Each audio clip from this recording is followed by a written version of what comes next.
All right, ZBA, we are live. We are recording. Phone lines will remain off. Go for it. Thank you, Matt. Welcome to the Town of East Hampton Zoning Board of Appeals for Town of East Hampton meeting of June 10th, 2025. Tonight is a work session. We'll start by reading the first application into the record. The applicant is Ryan and Courtney Hogan at 17 South Fuller Street, Montauk. Suffolk Tax Map number 300-28-8-27. The size and location is 24,792.5 square feet at 17 South Fuller Street, Lot 63, Country Club Estates, Section 2, filed August 15, 1968, as map number 5152 in Montauk. The description is to construct a 619 square foot two-story addition, an attached 185 square foot garage, a 70 square foot covered porch, a 46 square foot second story deck, and an installation of an upgraded IA sanitary system within minimum wetland setbacks. The relief sought is a natural resources special permit pursuant to 255-420 of the Town Code, and 4 variances are required for this application. Variances of 42 feet, 36.3 feet, 48.2 feet are needed from 255-430 of the Town Code to construct the addition and balcony 58 feet, covered porch 63.7 feet, and bilco doors 48.2 feet from the wetland, where 100 foot is the minimum required, and any other relief necessary. The zoning district is B residence, X flood zone, and secret class is type 2. Who did this? This was me. Okay, you want to go? Okay, yeah, I want to go. I'm sure. Okay. All right, everyone. This hearing was on April 29th, 2025, and we have a couple of documents that were submitted. The septic site plan was received November 29th, 2023, 2 pages. The survey we have is dated received November 29th, 2023, dated November 1st, 2023. And there was a second copy of that submitted mostly to show the planning department sketch that they had presented at that date. So this application, actually, I found this to be a very good application. And basically, it entailed the applicant removing a whole lot of structures away from the pond that goes throughout this whole Country Club Estates area. And they're removing that in order to add a first, cover the front deck, front porch, add a first story addition, and then above that, add a second story addition, and then put another enclosed entrance porch area in.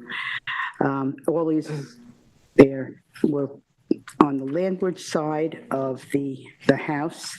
They're also putting in a sanitary system, an IA sanitary system, which is actually required for this project. But they're putting it much farther from the wetlands that exist.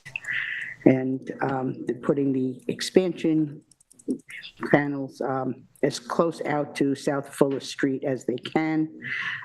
There is a 20-foot drainage easement that kept them from moving that any farther away. So all the increases are on the landward side, except for a cellarway that was going to be added, the bilco doors on the west side, that northwest side of the house. But they have removed everything off the seaward side, the wetland side of the house, including a shed. And this enabled them to do this project at decreasing nonconformities, eliminating some of the nonconformities of the structures between the pond, and still staying within the GFA that is allowable. They cut back on some of the GFA. Their ultimate GFA could have been 2385, but allowing them 784.5 feet of additions, but they tailored that back to 619. And they increased the setbacks on the sanitary. Increase the setbacks on the sanitary.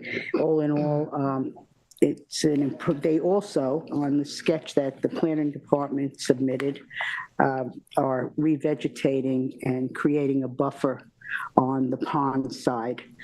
And they're removing all the fencing and steps and gates and stone stairs that are on the pond side of this project. So I find that this application does meet and improve the environmental conditions on the property overall, and that all the variances of 42 feet for the additions, 36.3 for the new covered porch, 48.2 for the egress of the Bilko doors are all, they are pretty much the maximum necessary, and there really are no alternatives. These are already going in all on the landward side of the property. So I find that it does meet the standards for both the variances and the NRSP standards also. Just Approving the whole thing. What? You said maximum necessary. I think you meant minimum necessary. Minimum necessary. Yes, thank you. Okay. Ed? Thank you, Mr. Chairman. I'm going to agree with my fellow board member. I think this was a good application in the sense that they worked it, I think, constructively to do whatever improvements they were looking for away from the water side of the house, the wetland side of the house. I think that the removal of those items that have already been mentioned by Member Berger, the shed, the fence, some decking, I think all of that on the water side, on the wetland side, is an improvement. I think that the IA system, although it is now required, is still moving the sanitary 69 feet further away from wetlands than the existing sanitary system. I think that, let's see, that adding the buffer to the waterfront, I think is a very positive movement for us. I think that when the planner got in front of us, they felt that the town planner said that it was both a qualitative and a quantitative improvement to the property. I think that's a very positive thing. I think when we have these applications, we're always looking to see that the applicant has worked as fully as they possibly can to respect what we have to look at, the zoning on this. And I'm going to agree with, again, Member Berger, who described the project more completely, but I think that I'm willing to approve this application because I think that it was one that was done, I think, with the kind of sensitivity we're looking for here on the board. Thank you. Vice Chair. Many of the residences in this area were developed prior to zoning. Many are pre-existing non-conforming to wetland setbacks. This existing residence is 32.5 feet from the wetland. 255-860 of the code restricts expansion of pre-existing non-conforming buildings to be no more than 50% of the GFA. With the current GFA, the residence is 1,527, adding an additional 619 square feet, bringing the total to 2,146 square feet, where 2,323.5 square feet is the max GFA allowed, making this request conforming to 255-860. The septic system upgrade is mandatory, which will benefit the site environmentally and is in the most conforming location. The total lot coverage is decreasing from 3,287 to 3,071, and as the TAM points out, the 619 square foot addition is partially within the existing footprint of the house, causing the building coverage to increase by only 234 square feet. In a letter from Tara Burke dated 4/28/25, the applicant has agreed to the Planning Department sketch dated 4/2/25, which would provide additional protection to the wetland buffer on the west side of the property. I think a tremendous effort was made on the part of the applicant to comply with NRSP standards and variance standards, and for those reasons, I will be approving this application in its entirety. Thank you. Jane? Yes, thank you, Mr. Chair. So based on the facts of the application and the public hearing relative to the variance in NRSP standards, I too am going to approve this application in its entirety.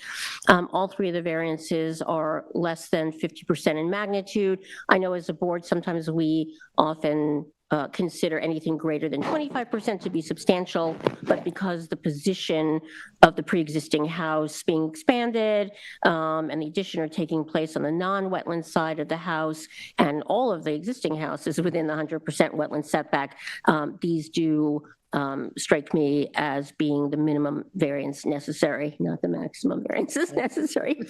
With respect to the scale of the addition, on paper, it looks like a 40% increase, but not all of it is new coverage, and theoretically, on a lot this size, under the town GFA formula, at the time the application was deemed complete, the expansion of the house is still well below the theoretical maximum. So I do not feel that this is an inappropriate level of development on this parcel, even with its proximity to the wetlands and that special pond it abuts. My view here is enhanced by the fact that total lot coverage will be reduced modestly, and in total is only at a relatively modest percentage of the maximum allowable coverage. Clearing increases, but as I understand it, the majority, if not the entirety, of the increase in clearing relates to the installation of the new upgraded septic. I too believe the applicant and their agent made a strong and good faith effort to enhance the application with the removal of the rear deck, which is the structure that pre-existing closest to the wetland, and reduce the nonconformity, and of course the removal of the fencing gate steps to the pond, as well as accepting what I think is important, the recommendation of the vegetated buffer. So all in, per the standards, I see the additions being requested as providing a meaningful benefit to the applicant without having a detrimental impact to the environmental conditions, the surroundings, or the character of the neighborhood. Thank you. I agree with all board members for the reasons stated. I don't have anything else to add. You good? Yes.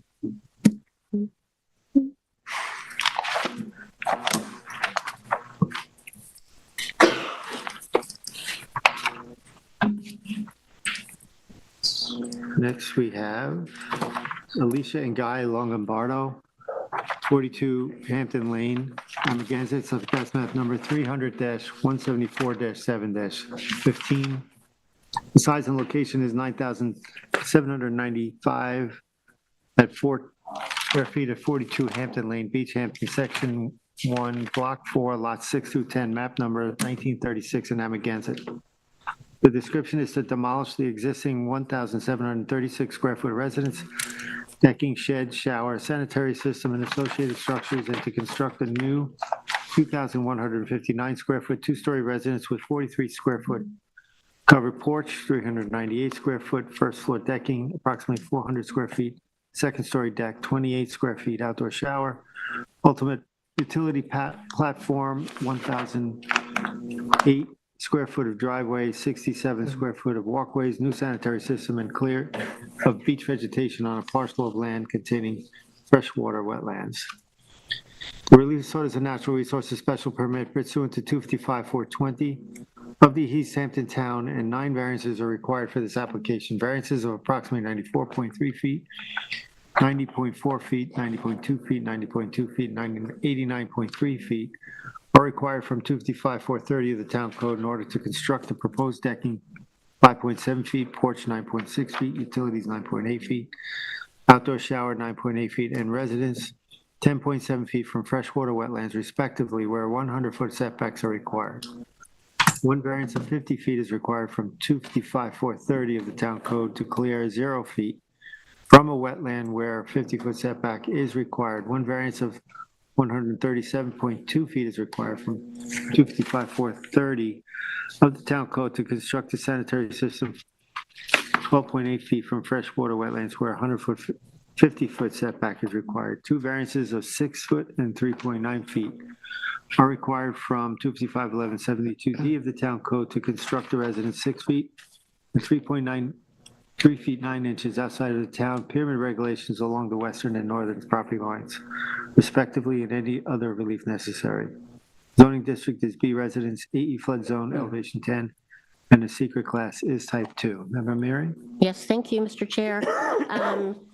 So this public hearing was held on April 29th, 2025. The applicant was represented by Aaron Cherchunian of First Coastal. Also appearing on behalf of the applicant was Thomas Hine, the architect. There was a TAM from Tyler Borsak of the Planning Department dated April 3rd, 2025.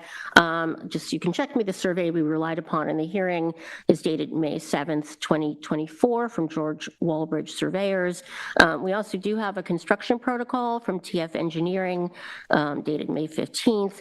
And then there are plans and site plans from Thomas H. Hine Architect received May 28th, 2024. There were a couple sets of plans, but those are the ones I think were the most recent. I also wanted to note there's a document spreadsheet that was called Activity List that was received in February 2024. I'm going to reference that in part of my deliberation. I do also want to note that for this application, we did not receive an existing conditions memo that we regularly do, so we didn't have the full property card, the prior building permits, all the ZBA determinations that might have happened before. And then finally, we did receive one expression of support from the direct neighbor to the south, the person who owns 46 Hampton Lane.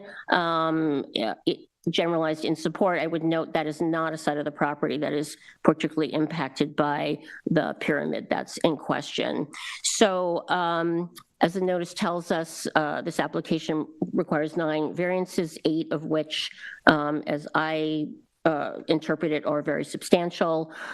We have those 5 wetland setback variances that range from between 89 and 94% variances. There's 100% clearing variance relative to the wetlands. There are 2 pyramid variances. As we know, a 6-foot one on the west side that spans really that whole west side of the proposed structure. The lot area, just to be clear again, this lot is 51% pre-existing substandard to be residence zone minimums in total, but the lot area excluding the wetlands is smaller than that for calculations. It's 8,264 square feet. The lot is also constrained because it has 2 front yards, one on Central, one on Hampton Lane dirt roads. And of course, as we discussed and know, the parcel is impacted by wetlands significantly directly on and extending off the parcel on the west, north, and east sides.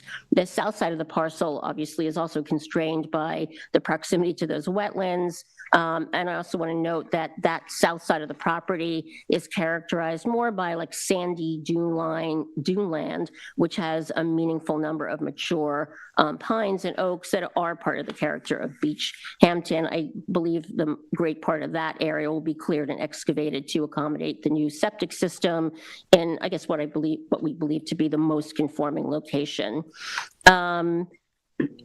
We know that the existing building coverage currently exceeds and is non-conforming to the max allowance under the code by 10.6%.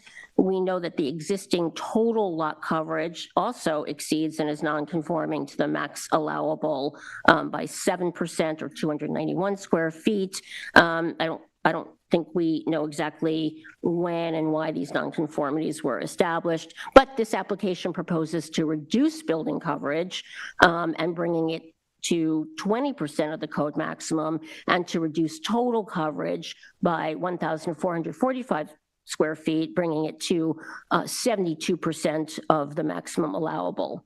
Despite the meaningful reduction in coverages, existing clearing is proposed to only inch down by 1% or 85 square feet. The new structure, as it is required to do per a total redevelopment, will be elevated properly to meet the minimum FEMA compliance of an AE10 flood zone. With respect to the GFA house size, per the 1966 CO mentioned in the public hearing record, this house started at 896 square feet with 400 square feet of decking. I think, again, we don't have the property card, but it's believed that this residence might have been expanded several times over the year, and as we recall from the hearing, the GFA size is now 1,736 square feet, so it's grown almost double over time. Per this acquisition, GFA will expand again, proposed by another 423 square feet, or an increase of 24% to 2,159 square feet. That puts it at 89% of the theoretical max GFA per the town code formula that was in place at the time this application was deemed complete. That is the only code any of us can consider at this point. Let me turn now to my assessment of the application, the applicant, relative to the constraints of the lot, as well as the standards for variances and NRSP. So overall, I took this into consideration. The planning department, TAM, and our planner is fairly sanguine about this proposed application, characterizing the house size expanding slightly and also with having modest decking. Moreover, the planning department focus does center around the moderation of the coverages, as the new house will go to a two-story or a partial two-story, and the related elimination of the coverage nonconformities. And I agree, these are positive factors to consider. Moreover, I do not and will not lose sight of the meaningful constraining elements on this lot, particularly the wetlands. However, there are several elements of this application that raise concerns relative to the standards that I, as a member in this board, is charged with considering. Though the coverages reduce and the coverage nonconformities are eliminated, in a sense, the applicant is swapping the coverage nonconformity with two very substantial pyramid nonconformities. So holistically, it's not clear to me that this is just a complete improvement net. I think the standard on redevelopment is that nonconformities should be eliminated when possible or minimized, not swapped one for another. Second, with respect to the pyramid relief, it is substantial. The total noncompliance is 983 cubic feet. The 6-foot violation resulting on the west side is 81% of that. On the western side, and the north pyramid piercing, which is a much smaller cubic feet, is still substantial at 3 feet 9 inches.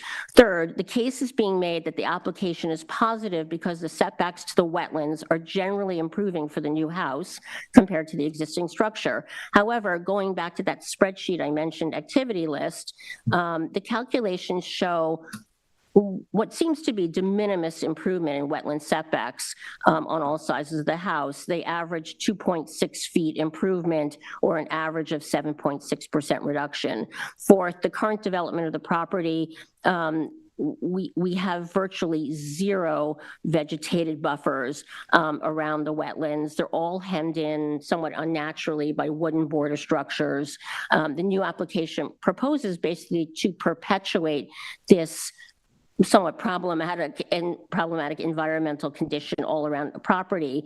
As example, I want to note the applicant, I think, had a good opportunity to rethink the parking areas and driveways on the north side, and to perhaps even eliminate that driveway access on the north side, concentrate the parking that seems pretty ample on the Hampton Lane side, and then perhaps be able to restore or recreate some buffer to those wetlands. Fifth, the position of the outdoor shower appears to be not really well considered when there are other options available. And all in, my sixth point, there is no mitigation proposed with this application. The FEMA compliance and the sanitary upgrade are required, and we did have a discussion about scenic easements or any protection, and those are not being offered. So I would also observe during the public hearing, the applicant's agent did not really address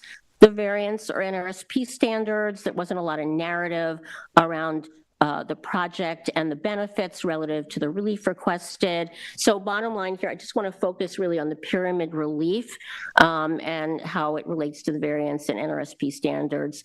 Given the density in the neighborhood and the ubiquity of severely non-conforming lots, I find that per 255-850, the grant of the variance, the pyramid variance, the large one especially, will cause an undesirable change in the character of the neighborhood or could create detriment to nearby properties.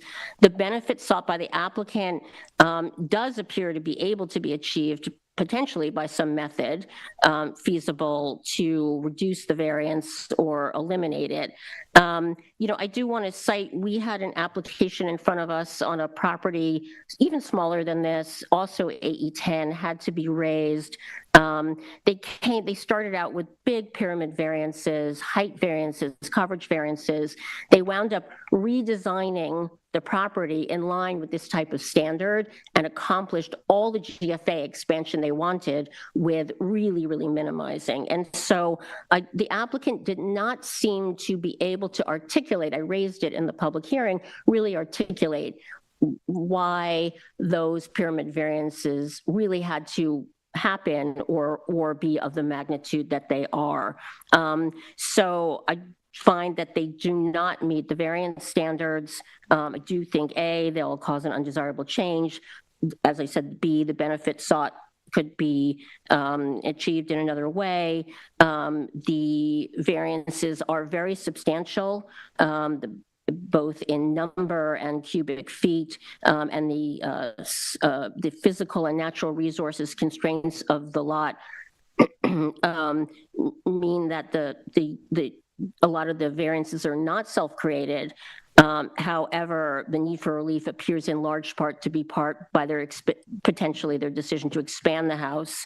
I do think the grant of the pyramid variance will have an adverse impact on the neighborhood character and the neighbor. And it is in many ways, I think, a self-created project. The shower variance also does not meet the standards. And I also believe that, based on that, I really do think that without protection, continuing no buffers on the wetlands, the scale of the amount of clearing, the lack of buffers, that there are potential that natural resources and systems could be degraded and put in peril. And on a redevelopment, we would hope that there still could have been more improvements. So I don't want to go through all the variances, but I just, on the pyramid, I'm going to deny those. And so don't really know that I would even, proceed to do the others. There are definitely wetland setback variances that I would approve because of the constraints of the lot, but I'm just on the pyramid. Those to me do not meet the standards and I will not be approving them. Leave it at that. I just want to be clear for the record that Hi, John. I'm trying to take a Yeah. where we're heading with this. Is this an overall denial or is this? Well, I mean, if I'm not going to approve this is where I'm stuck. If I'm not going to approve the pyramid, then in a sense, I'm denying the house. I am not opposed necessarily to denying, meaningful material wetland setbacks for the house itself because of the constraint of the lot. I would deny the shower variance, and I would deny the 0% clearing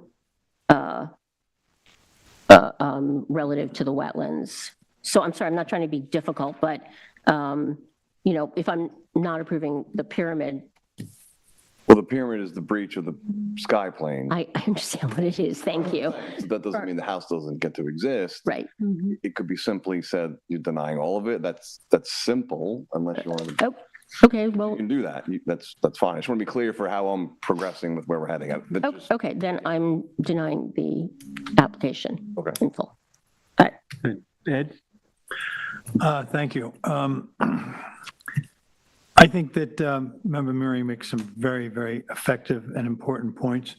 I'm going to disagree to a certain extent, and I'd like to go up through the reasons why. I'm going to start by saying this is a very constrained lot. We know that. We know that that the house that exists there now would call for some very serious and similar variance relief. It is surrounded, or not surrounded, but on three sides facing wetlands. Very often driveway and septic already have zero distance between them and wetlands.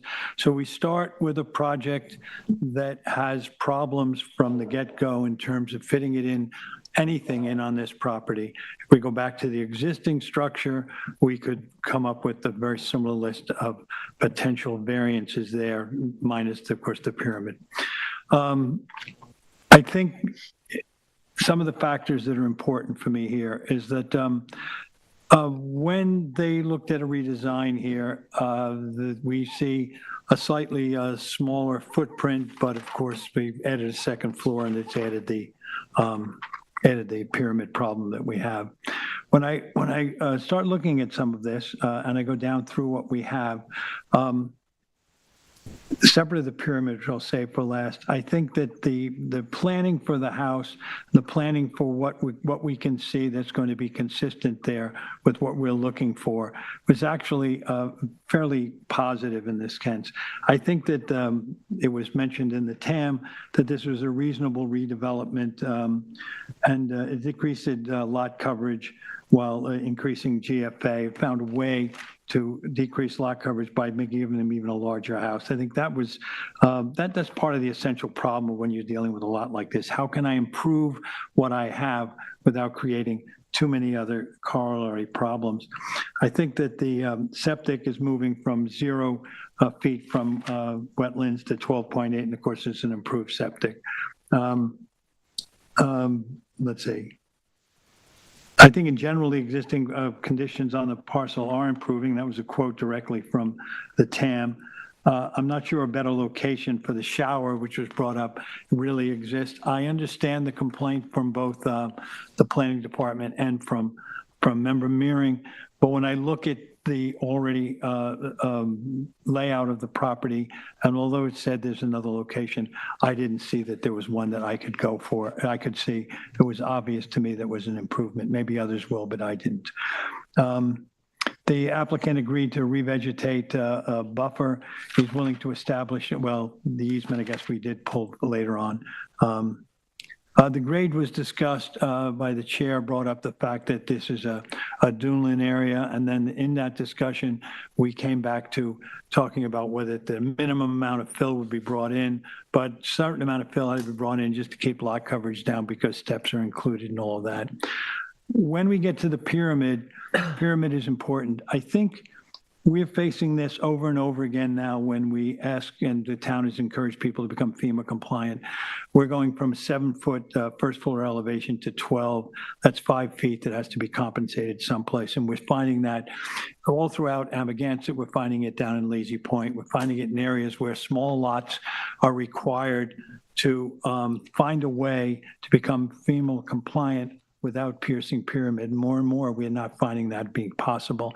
I guess what we could say here, a one-story structure could put there, but then we're asking this applicant to reproduce a house to be smaller than the one that even exists now. I think they come forward here looking for a way to get a house that they would like to have, and they're asking of us what's the best way to do it. When I look at this and I say to myself, is FEMA compliance important, and what does the pyramid really affect? Well, the pyramid to the Central Avenue is not one that's going to have an effect on an immediate neighbor, and I do think it affects the character of the neighborhood. I think these houses looming up above are something we have to consider. What's the balance here? The balance is that if we bring this up and make it FEMA compliant for future potential flood, for future potential storm damage, we're going to have something that to give in some way.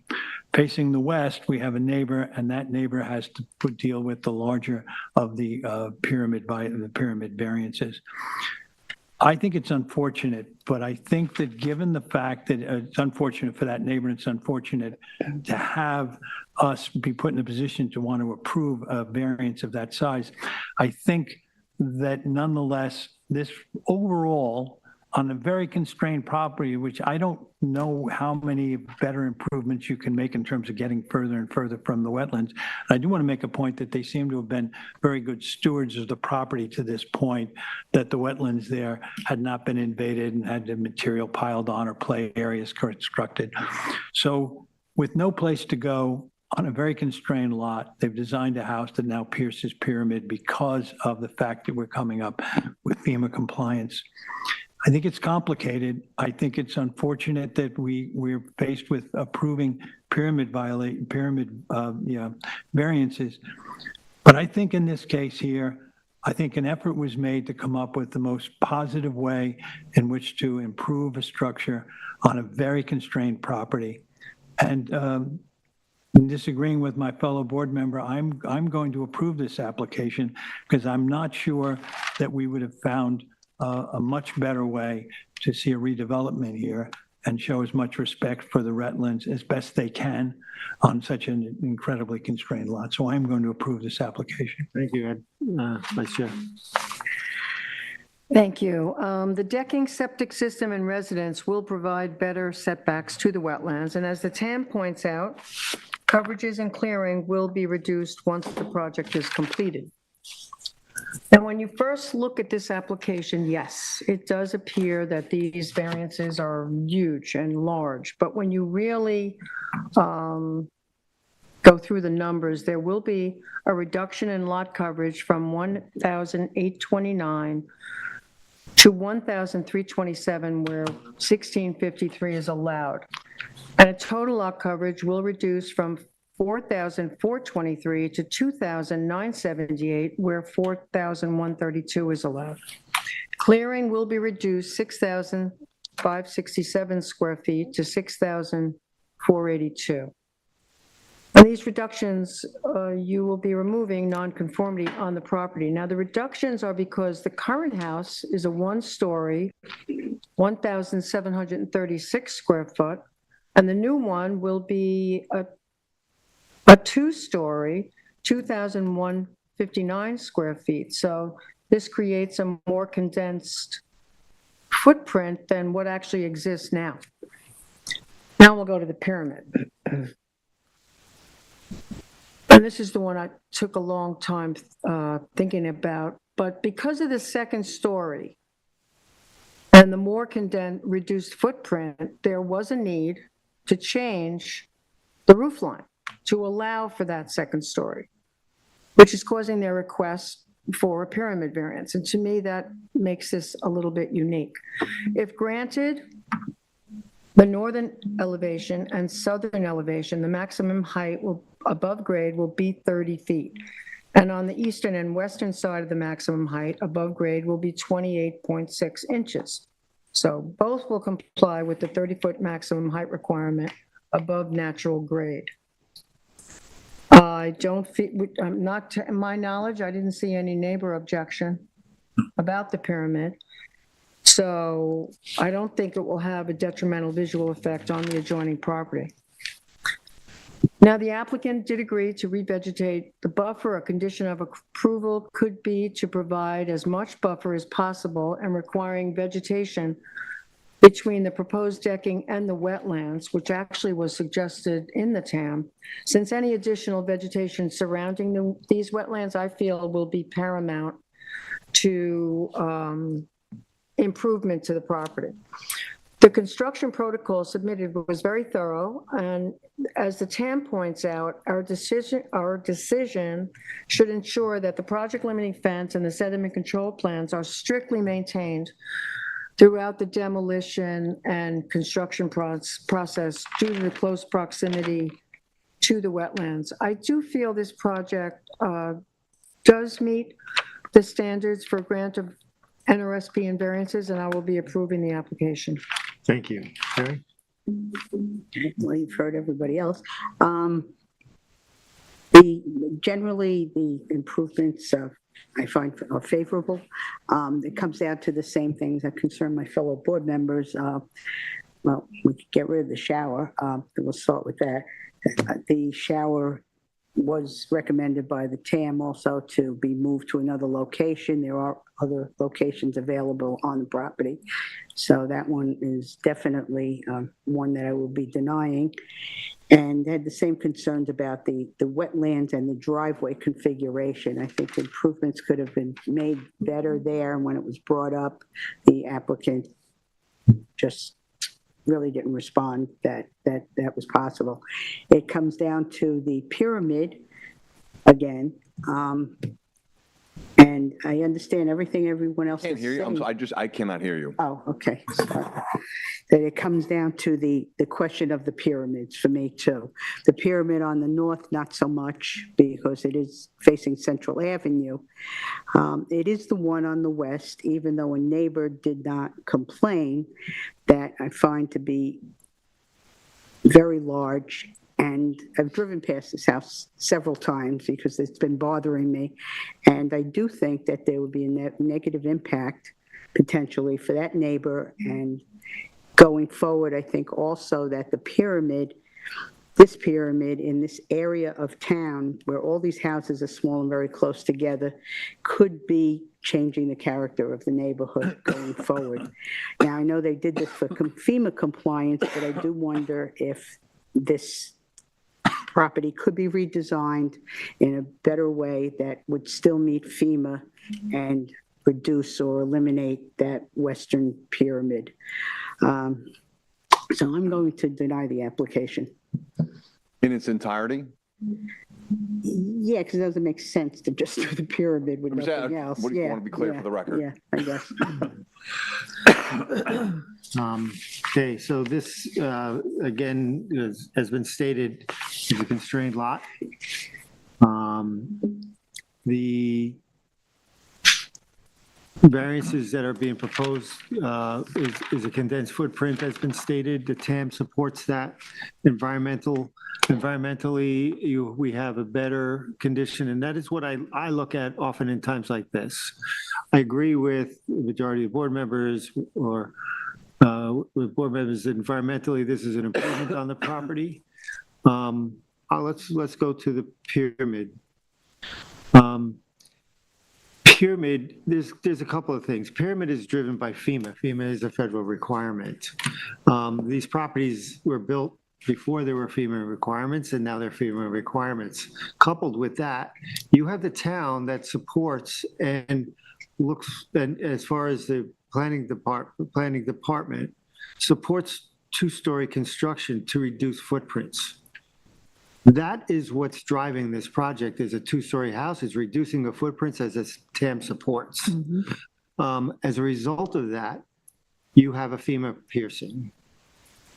Not only that, as the vice chair pointed out, you have a house that is designed that meets the maximum height requirement that's still within the town, but not relating to FEMA.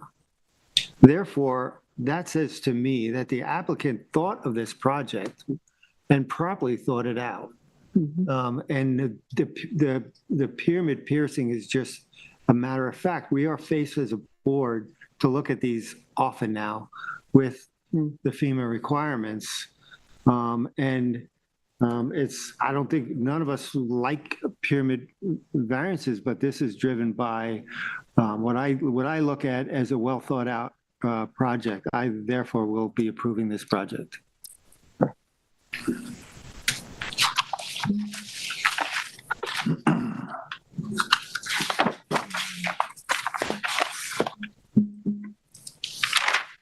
Okay, next we have George and Anastasia Gavalis at 43 Marine Boulevard, Amagansett, Suffolk Tax Map number 300-179-1-9. The size and location is 28,874 square feet at 43 Marine Boulevard, Seaview at Amagansett, Lot 39, map number 4987 in Amagansett. The description is to construct 849 square foot of first and second story additions, a 535 square foot attached garage, mechanical room, approximately 610 square foot, second story deck, a driveway expansion with retaining wall, upgraded sanitary system, and to clear approximately 9,302 square feet of beach vegetation on a parcel of land containing dune land, beach vegetation, dunes, beaches, and tidal wetlands. The relief sought is a natural resources permit pursuant to 255-420 of the East Hampton Town, and 3 variances are required for this application. Variances of approximately 47 feet, 33.6 feet, 32 feet, and from 255-440 of the Town Code are required in order to construct a proposed house additions approximately 53 feet, garage with mechanical room 66.4 feet, and decking 68 feet from the dune crest where 100-foot setbacks are required and any other relief necessary. The zoning district is B residence, VE velocity flood zone, and the secret class is type 2. Member Mary? Yes, thank you. Before I start, I just want to clarify 2 things in the notice. So first of all, I do want to reiterate what we heard at the public hearing, because the notice refers to a 610 square foot second story deck. That appears to be inaccurate, as described to us, because that appears to be a green roof and not usable decking over the proposed new garage addition. So I just wanted to bring that up because I'm not going to be addressing 610 square deck. Also, I do just want to say I might go back and forth. There was a little not consistency on the numbers around the new garage.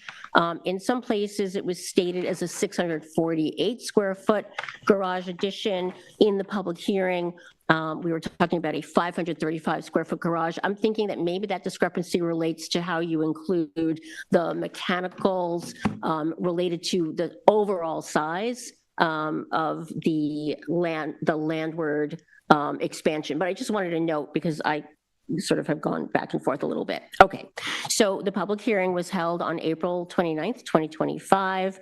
The agent for the applicant was Ms. Elizabeth Vail of the firm Greenberg Torg Law Firm. Also speaking on behalf of the applicant and the application was Dr. Lee Wisher of the Woods Hole Group regarding his thorough assessment of the dune stability and resilience around this property. There was Catherine Maresca of Maresca Engineering, Rich Warren and Shannon Corcoran of InterScience appeared regarding the construction protocol. Jan Shazanovsky, I think is the architect from Depostrophe Design. The applicant also submitted a very well-documented and extensive and robust set of supporting documentation. I'm not going to name them all, but the important ones I think that we're relying on in the public hearing and for this discussion was the survey dated June 18th, 2024 from Saskis, the very extensive construction protocol from Maresca and Associates dated June 18th, the project narrative prepared by InterScience dated February 14th, 2024, as I mentioned, the Woods Hole assessment of the dune and beach stability in depth dated February 1, 2024, the architectural plans in the file of 6/20/2024. There was also a letter from the Suffolk County Planning Commission dated April 7th, 2025 that I'm going to refer to in a little bit later. And then, of course, the Greenberg Torg Statement of Support, April 28th, 2025. We had a TAM from Tyler Borsak of the Planning Department, March 7th, 2025. I note again here, there was no existing conditions memo prepared and entered into the public hearing record by the Planning Department. Also, I want to note, I think I counted 7 letters of support entered into the record, I think from 6 neighbors. I think one neighbor might have written twice, and these neighbors were either contiguous or close by in the neighborhood. Okay, so we know that the area of the lot to the bluff crest is 22,133 square feet, or just about half an acre. It's important, can't repeat it enough, that nearly the entirety of the property and all the structures are south seaward of the CHA line and are in the VE 17 zone, the entirety of the existing house structure built in the 1980s. I think the entirety of the existing structure is also within the required 100-foot primary bluff crest bluff crest setback, is less than 20 feet away at the nearest point. The proposed garage addition, though extending off the landward side of the house, is also within the bluff crest setback requirement as well. The building coverage is expanding, I think, by 885 square feet, but will be at just 61% of maximum allowable. Total coverage will be expanding 1,246 square feet, or 20%, but will also be just about 2/3 of the max allowed. There's a lot of temporary clearing going on for this application. It was over 9,000 square feet. However, there is a compelling revegetation and restoration plan of the dune land proposed for about 7,421 square feet. So overall clearing will increase basically by the same amount as the proposed total coverage expansion. But again, I think total clearing, when all is said and done, will be just 49% of the total allowable. Okay, so let's just talk about some of the stats. The expansion of the existing house. Oh, and by the way, we'll remember there was a 2017 application that had come before the board. There were more, I think, elements that were related to the seaward side. That application did not go forward. And of course, the applicant has come back really rethinking, that application and, thinking about the variances related to bluff crest setback. And I think that shows in the application. So the new GFA expands by 31%. And I just want to be really clear on this. The max GFA per the formula in existence at the time of the application was filed and determined complete was 3,813 square feet. So the expansion proposed puts them within 6% of that max, but there is no possibility or correctness to thinking about whatever code changes have been made. I'm only looking at this application, and we can only look at this application relative to the code that was in place at the time this application was done. So they are below the maximum. The proposed expansion obviously is also limited by the 50% rule, and the 684 square feet, I'm just going to call it the addition, that expands the existing house but does not count to the 50% GFA expansion. The house already meets FEMA first floor elevation requirements for its VE17 zone, but this project importantly proposes to retrofit the house on 48 helical piles versus sort of current foundation structures, which will make this new project fully FEMA compliant. And in addition, as I said, the native vegetation restoration, actually, again, I had two numbers. I think it might be 8,056 square feet of dune land native revegetation. Okay, now in terms of decision and deliberation, the house, let me start with the house first. So I believe that the changes to the house, the additions to the house, the existing structure do meet the standards for the variances and the NRSP.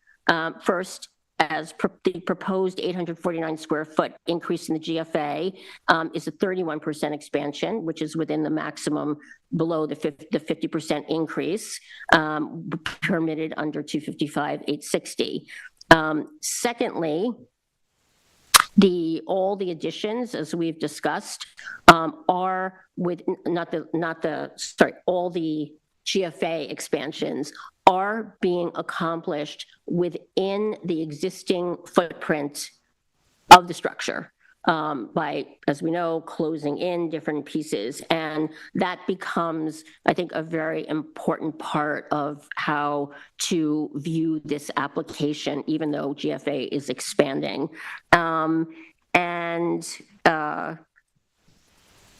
The the proposed, yes, within the variance required for the GFA addition, while numerically very substantial, therefore does not bring or expand the house footprint any closer to the bluff crest than it is now. Second, the elimination of the existing FEMA non-compliant foundation and below-grade area and the retrofitting of the piles makes this project much more, in my mind, much more compatible with the NRSP and the variance standards. So overall, to summarize the decision relative to 255-850, I do not see the grant of the variance causing an undesirable change in the character of the neighborhood. And, you know, I do want to say something about character. This is a very iconic and idiosyncratic house in this neighborhood. I think people, you know, we think of little Sheffer cottages as sort of the standard, but this sort of modernist architecture is very core to the character of this neighborhood. And I think saving this house, adding on to it, making it more compatible is actually sort of character positive as opposed to, you know, demolishing and building something new. The benefit sought by the applicant, which I think was well discussed what the benefit is, I do not believe it was feasible with respect to the house for the applicant to really pursue in any other way or with lesser variances. Yes, the area variance is substantial numerically, but again, I don't see the impact of these variances being substantial given that it's within the footprint. The grant of the variance, in my view, will not have an adverse effect or impact on the environmental conditions because the dune land, especially because the pilings, the dune land as it exists now is fairly degraded. I think it'll be really important to see that restored and revegetated, and that will really add environmentally to the conditions on the property. The difficulty causing the applicant is not necessarily self-created and not self-created in a way to change my view. And then with respect to the NRSP, I think that the alternative designs entailing smaller buildings or structures for the house, the GFA expansion, are not really an option for them. And again, for all the reasons I've already said, I do think the environmental conditions will be not degraded and actually improved on this property. I think it's compatible with the other parts of the code. So just to wrap up, now I want to turn to the proposed new addition and garage and the expansion of the driveway. So I think that this is, when I think about how, I'm going to use the word thoughtful, right, the whole house expansion is, relatively speaking, this appears to be a bit of a weaker part of the application. You know, you have a 337 square foot garage that's being converted. In the last application, I think the new garage was proposed at 370 or 360. But now, you know, we have a significantly larger garage combined with not an insubstantial increase in the driveway. And that really is the one thing that's still requires a big variance and also increases the coverage. So it's not you know to me a devastating issue, but I also acknowledge that we have a planner who was very concerned about this garage. I don't necessarily agree. I wouldn't agree that just cutting it off and moving it landward is the thing to do. I think that's also problematic for the re-veg and for the community character. And then I need a little help from council on this, because in the Suffolk County Planning memo, it said, this is them, staff agrees with the comments made by the Town of East Hampton staff in the technical analysis memo that was supported as part of the application. These comments should be adopted by the town as part of any resolution related to this project and should inform all decision-making regarding that time. So I raise this because I don't know how I'm supposed to think about how binding that is relative to what was presented in the TAM about the garage. So I would really like to hear what my other board members say about this part of the application, because I will be honest, I'm a little cuspy on I this think part. it still comes down to our decision. Exactly. So I think that's why they state it that way. Okay. It still comes Right. down to Right. what we decide as a board. Am I right? So I don't have to say that Suffolk County No, drives. that's not binding. I was just asking because I've never come across that before so far in my ridiculously long tenure of a year and a half, right? 239M referral is not a denial, and there are no other comments. It's a comment, so it's not a condition. Got it. So Okay, the thank board- you. It's basically Right. a local determination by this board. You have the jurisdiction to make that. That's right. Right. Right. So I respect, what the planning department says. I think it's, offsets some of the other benefits. But I would like to hear what the other board members have to say about it. And that's where I am. So I'm approving everything.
Lose. We're good. Are we back? All right, you were back up online. That was, I guess, we lost an internet connection on your side. Everything over here on LTV side was all right, though. Everything's back up. Could we reshare the screen if that's possible? Yeah, mine's still connecting, but. Understood. No worries. Okay, so LTV has the whole discussion.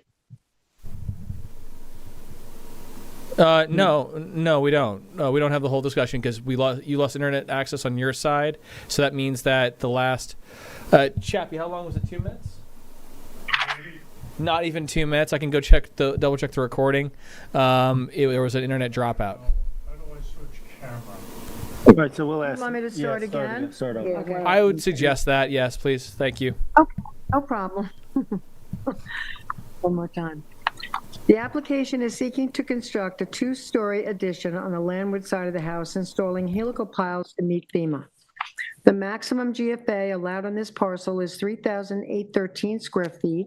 The proposed additions come to 849 square feet, so the total GFA on this property would be 3,566 square feet.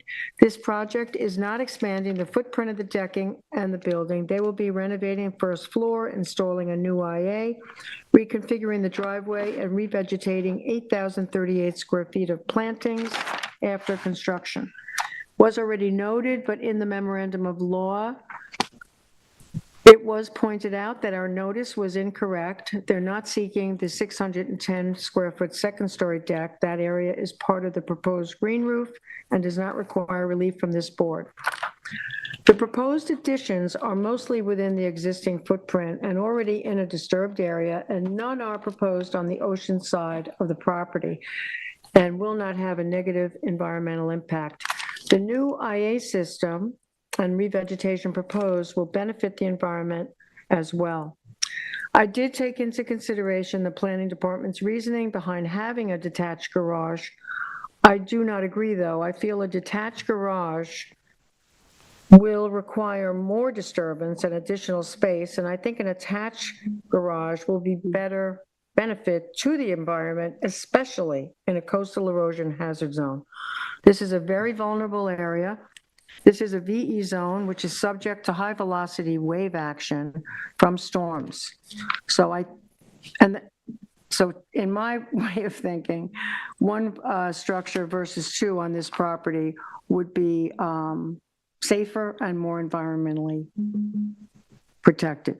The TAM also notes that the shoreline in this area has not experienced erosion since the 70s and early 80s. The application has many benefits. They're installing a low nitrogen septic system, leaching structures further landward than the existing system, staying well under permitted lot coverage, staying well under the permitted total lot coverage. The entire proposal is landward on the north side of the lot. They're proposing 8,050 square feet of revegetation with native duneland vegetation, stabilizing the residents to comply with FEMA, where the entire structure is south of the coastal erosion hazard line. I think with this application, the benefits outweigh the detriment. The project as proposed will not negatively impact the dunes or any neighboring properties. I would, of course, have all the recommended project conditions put into our decision, especially the one about the scenic easement. So for all the reasons stated, I think the application has met the threshold for grant of the NRSP and variances requested. Now I'm approving the application. Thank you. Terry? Okay, well, I agree with my fellow board members. I won't restate everything, but we have the two variances, the additions, 47-foot variance from the dune crest, the garage and the mechanicals, 33.6 variance. All this is landward.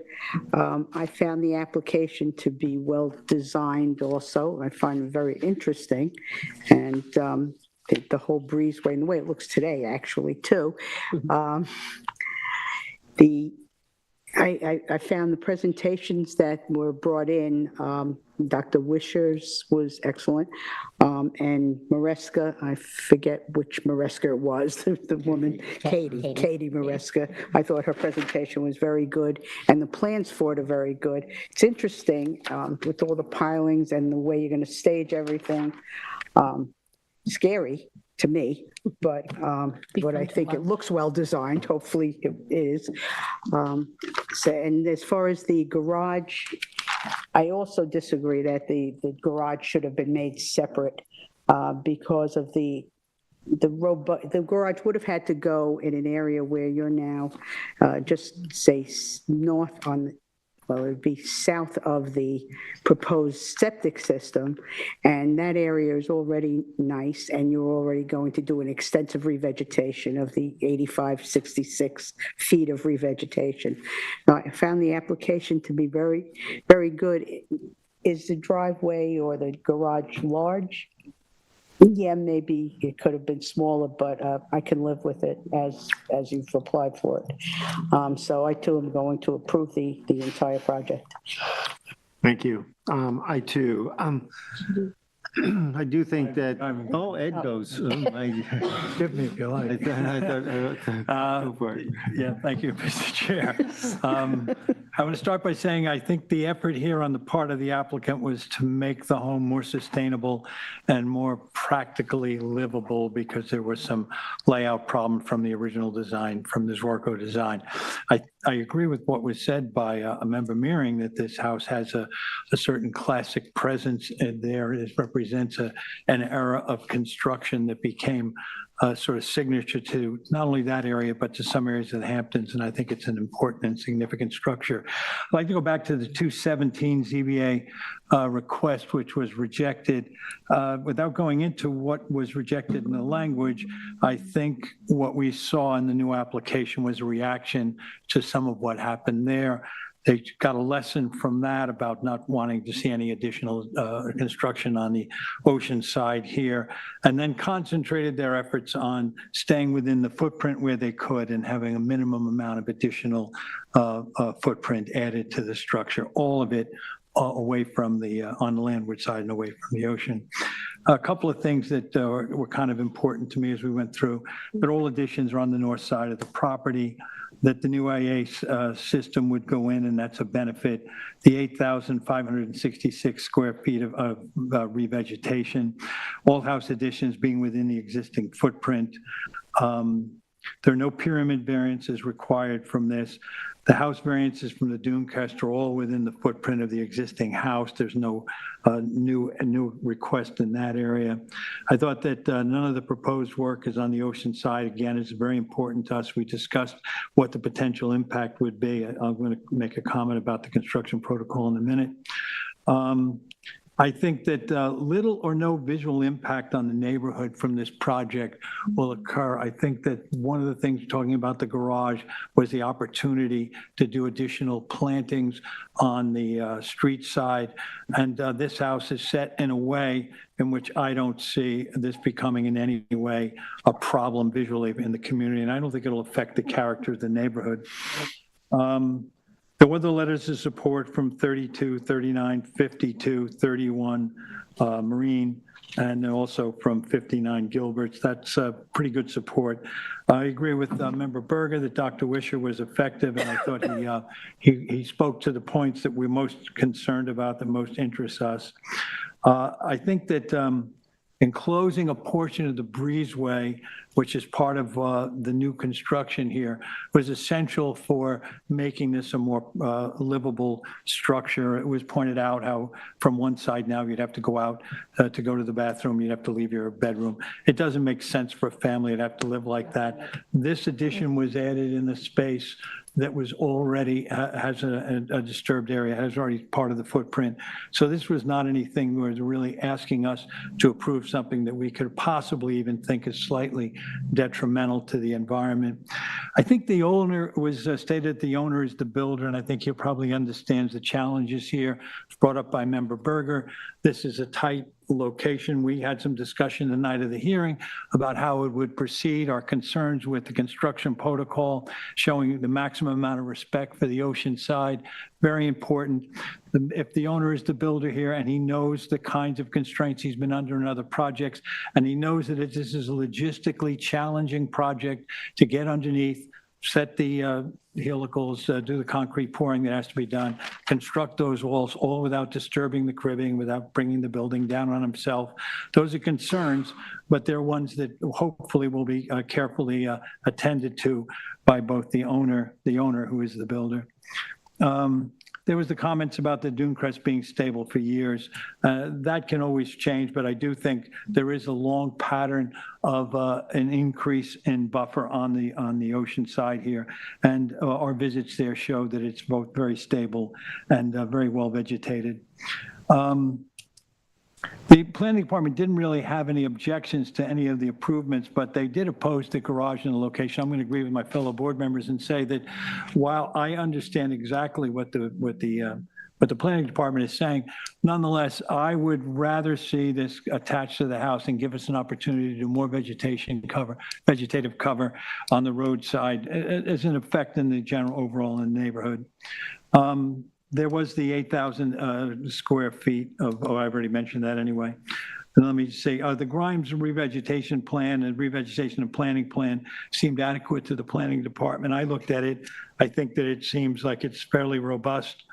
The clearing is still well below maximum allowed. And there was some discussion of scenic easement. I don't know where we got with that. It's in the conditions. It's in the Conditions of conditions, yeah. approval, okay. Talked about it, We yeah. did talk about it. Yeah, I just public hearing. finally, I would just say that I think this was a well-thought-out application and that they took into consideration the 2017 decision, reacted to that, came back with ones that fit more within the parameters of what we're likely to approve.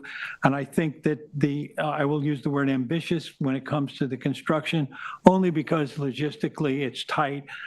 We made a very good case that night. We continue to make that case that no disturbance should happen on the seaward side. As the owner of the builder will have, I hope, that same respect. So all in, I feel that this was a solid application, well presented. I think it was well represented by the people that the applicant brought before us, and I'm happy to approve it at this time. Thank you. I do agree. Excuse me, I don't have a lot to add here. You covered it well, board members. I do feel as far as the garage goes, that it does add to, number one, the compactness of the site and the design of the house. It's well thought out in terms of design, and I can only imagine that it would have been part of the house. It could have been part of the house to begin with in that location. But being said, the primary reason is that we do get more vegetation in the front of the house relative to how the neighbor is going to. You're not going to be like our member said. You're not going to be able to really see the impact from this house from the street. They're improving the neighborhood, so I would also agree. Thank you. And I'll just close the loop, if I may, Council, on the garage. So again, I was in the same court as everyone that the garage attached to the house is there. Like Member Berger said, could it have been smaller? Could it have added a bit to more vegetation? Yes, but I can live with it. I also would imagine that because of the capping out around the 50%, somehow that could not be turned into livable space or anything like that. So I will approve as well that last variance. Unanimous, all approves, all variances. No. Very good. Thank you. Thank you. Looking forward to watching it happen, like pilings. It's going to be really interesting to scary watch. Yeah. Ready to watch? Well, I won't be able to miss it. Okay, next we have Jose Santiago and Yanilsa Munoz at 232 3 Mile Harbor Road, East Hampton, subtax map number 300-143-1-1. The size and location is 38,052 square feet, located at 232 3 Mile Harbor Road, East Hampton. The description is to construct a new basement and foundation under an existing residence and to allow an existing fence, stone wall with gate, driveway improvement, and shed to remain on a parcel of land containing and within setbacks of freshwater wetlands. A natural resources special permit pursuant to 255-420 of the East Hampton Town, and 3 variances are required for this application. Variances of 95 feet, 82.75 feet, 44 feet are required from 255-430 of the Town Code to allow the existing fence to remain 5 foot, stone wall 27.5 feet, and shed 56 feet from freshwater wetlands where 100-foot setbacks are required and any other relief necessary. The A residence, it's A residence, Zone X flood zone, and secret classes type 2. This is in my neighborhood. The hearing was on 5/13/2025 and represented by Jane Stewart, the agent for the applicant.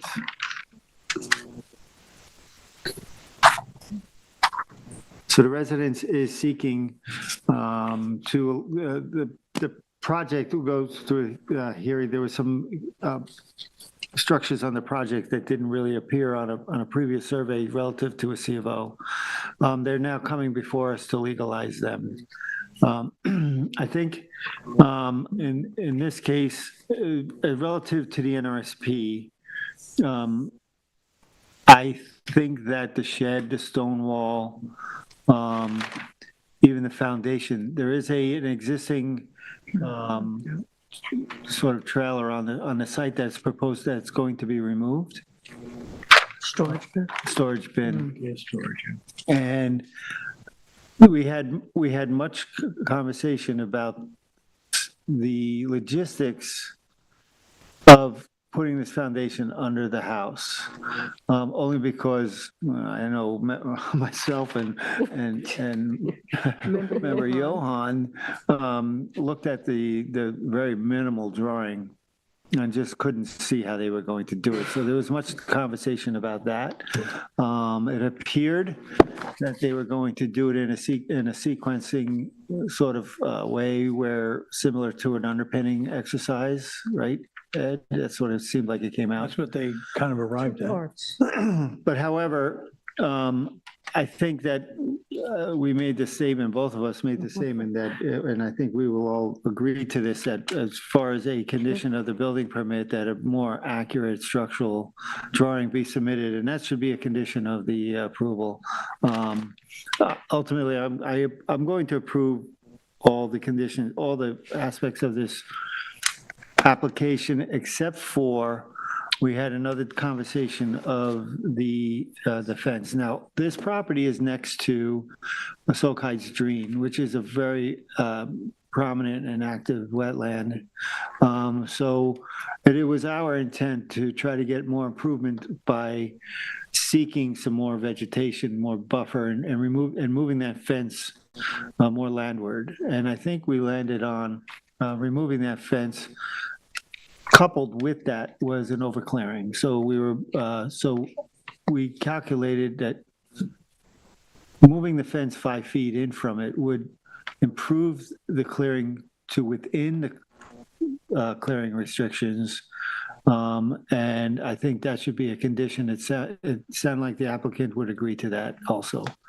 So that would be a condition. There's two conditions on this approval: that there be a building permit, that there be structural drawings associated with the building permit, and moving the fence 5 foot landward and revegetating behind the fence to the wetlands.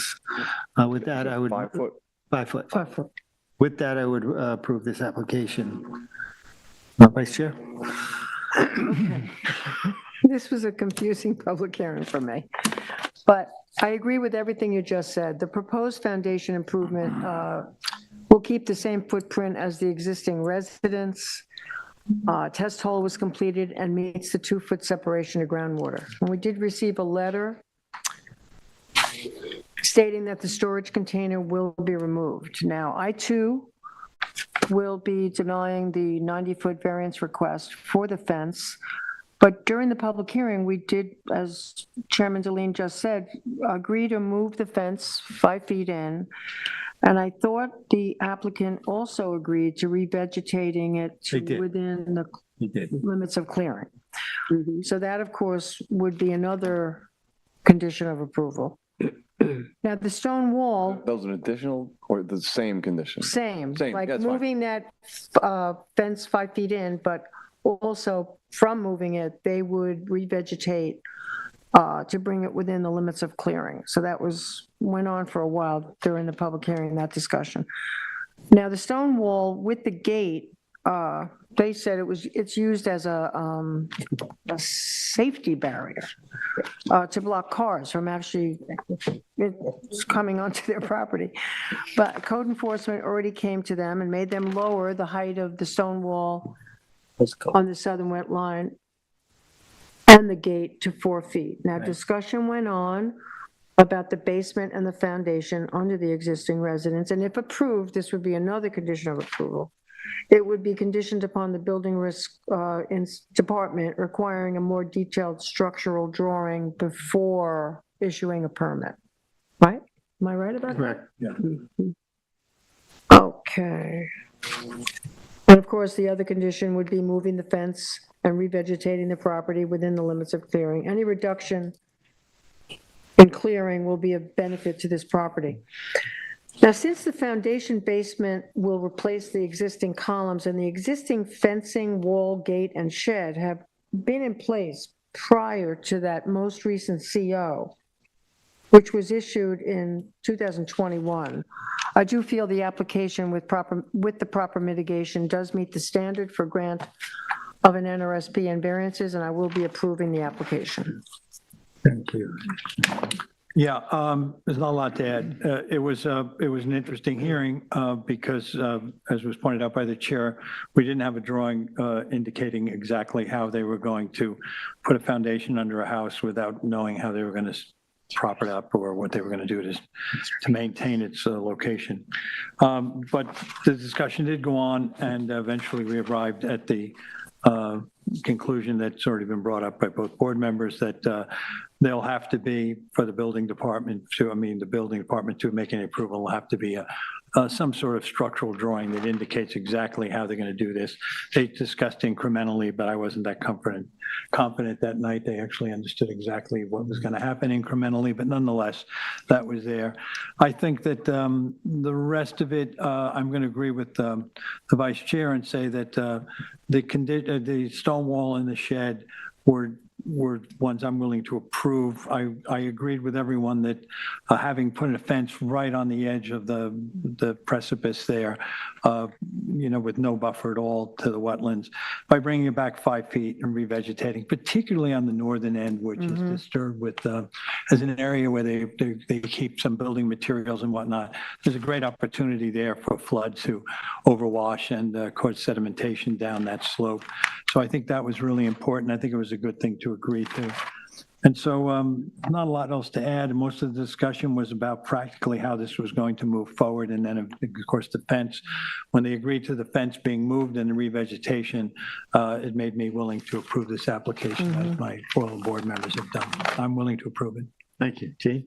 Yes, thank you. I don't have a lot to add. I agree with my fellow board members, so I would be approving the variance for the foundation and the shed, denying the variance for the fence, agreeing with my fellow board members that it should be moved 5 feet further from the wetland. I just want to clarify, however, so on the revegetation, the current property is over cleared by, what is it? It's not even 600, it's 50, 600, right. So does the 600 square feet of re-veg add up to revegetating top to bottom? How do we? I think they're square that? revegging more than what was, because I think we calculated the night of the hearing, 3 feet would satisfy Right. 600, and we went an additional 2 feet, so for a safety buffer there. So do we need to set a number in the determination of I think re-veg?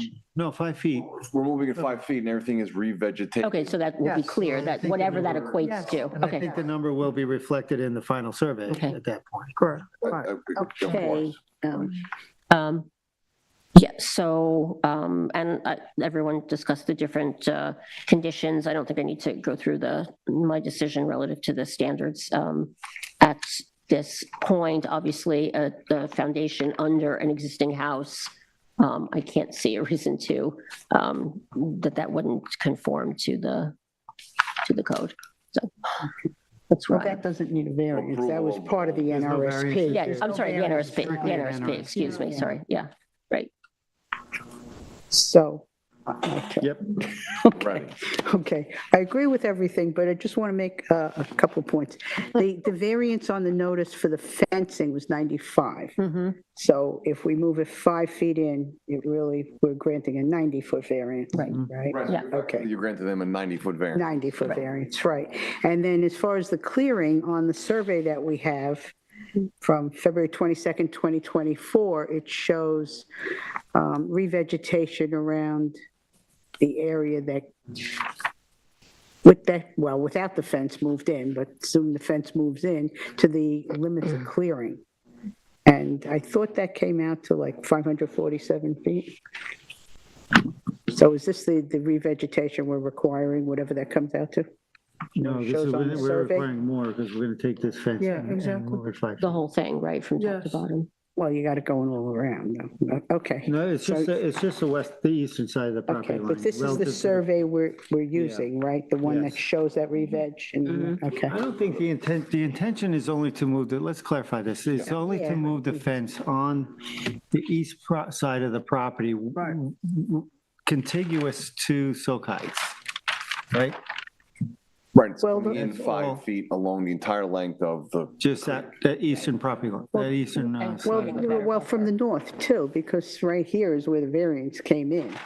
This area here, and Sokides is down here too. So it's a little there, but anyway. And the applicant agreed, right? They agreed Yes. to that? Yeah, they did. She didn't like it, but she did. Yes. Okay, so as far as, as far as the stone wall, I love the stone wall. I like the story very of the effective. stone wall. It's effective at keeping people from crashing into their house. So, You could use that and at the the existing Maidstone shed, the Hotel. 44-foot variance for the existing shed, yes, no problem with that. I fully support that. And what's the other variance? So the fence we took care of. Yeah, I'm done. I approve everything on it, yes. Very good. Thank you. Next, we have Savina Della Mata at 41 Gardeners Drive, Amagansett, Suffolk Tax Map number 300-174-4-7. Size and location is 10,615 square feet at 41 Gardeners Drive, Beach Hampton, Section 1, Block 10, lots 34, 38 through 38, Amagansett. The description is for removal of various appurtenances and construct a 338 square foot attached garage with 312 square feet of roof deck, 37 square foot of first story additions to the residence, an attached shed sauna, 790 square feet of patios, new fencing with driveway gate, and a large driveway on a parcel of land containing freshwater wetlands. The relief sought is a natural resources special permit pursuant to 255-440 and variances from 255-430 minimum wetland setbacks and any other relief necessary. The following variances are required. 1 and 2, an 83-foot variance is required to allow the addition and roof deck to be constructed 17 from wetlands, 17 feet. 3 and 4, a variance of 79.6 feet is required to allow the attached shed and sauna to be constructed 20.4 feet from wetlands. 5, an 80.3 foot variance is required to construct the closest of the additions 19.7 feet from wetlands.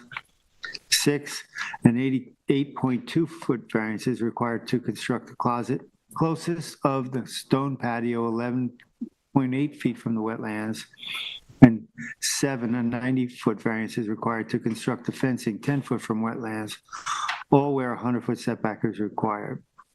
The zoning district is B residence, 80 flood zone, elevation 10, and the secret class is type 2. Member Mary? Yes, thank you.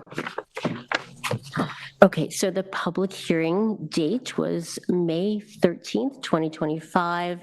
Representing the applicant was Andy Hammer, with assist from his partner Joel Halsey, both from Lighthouse Land Planning. Also, Ms. De La Mota, and by the way, I think maybe her first name might be spelled incorrectly, might be Silvina, not Savina, but Ms. De La Mota spoke on her own behalf. No members of the public participated to offer comments during the hearing, nor did anyone submit comments to the written record. We relied upon the survey dated June 12th, 2024 from Timothy Taylor, East End Land Surveying. We had a TAM dated 4/10/2025 and an existing condition memo prepared by Brian Frank. There is a construction protocol provided again from TF Engineering of dated 12/19/2023. Importantly, though there was, I think, a 1-paragraph memo from Grimes, right, that said that the work, will be done and there was a typo in that, he talked about the southwest corner, but to restore, and try and recreate what was filled in that wetland. We still have really no re-veg plan or restoration plan laid out. Obviously, that would have to be a condition depending on what this board decides on the application. Give me 1 second while I scroll down. So this application is made unique and complex because we have 2 separate dynamics intertwined here. First, is the applicant needs to resolve serious environmental violations on the property that revolved around the filling and grading and erasure of previously flagged and in the not too prior past, flagged wetlands on the southeast and northwest quadrants of the parcel.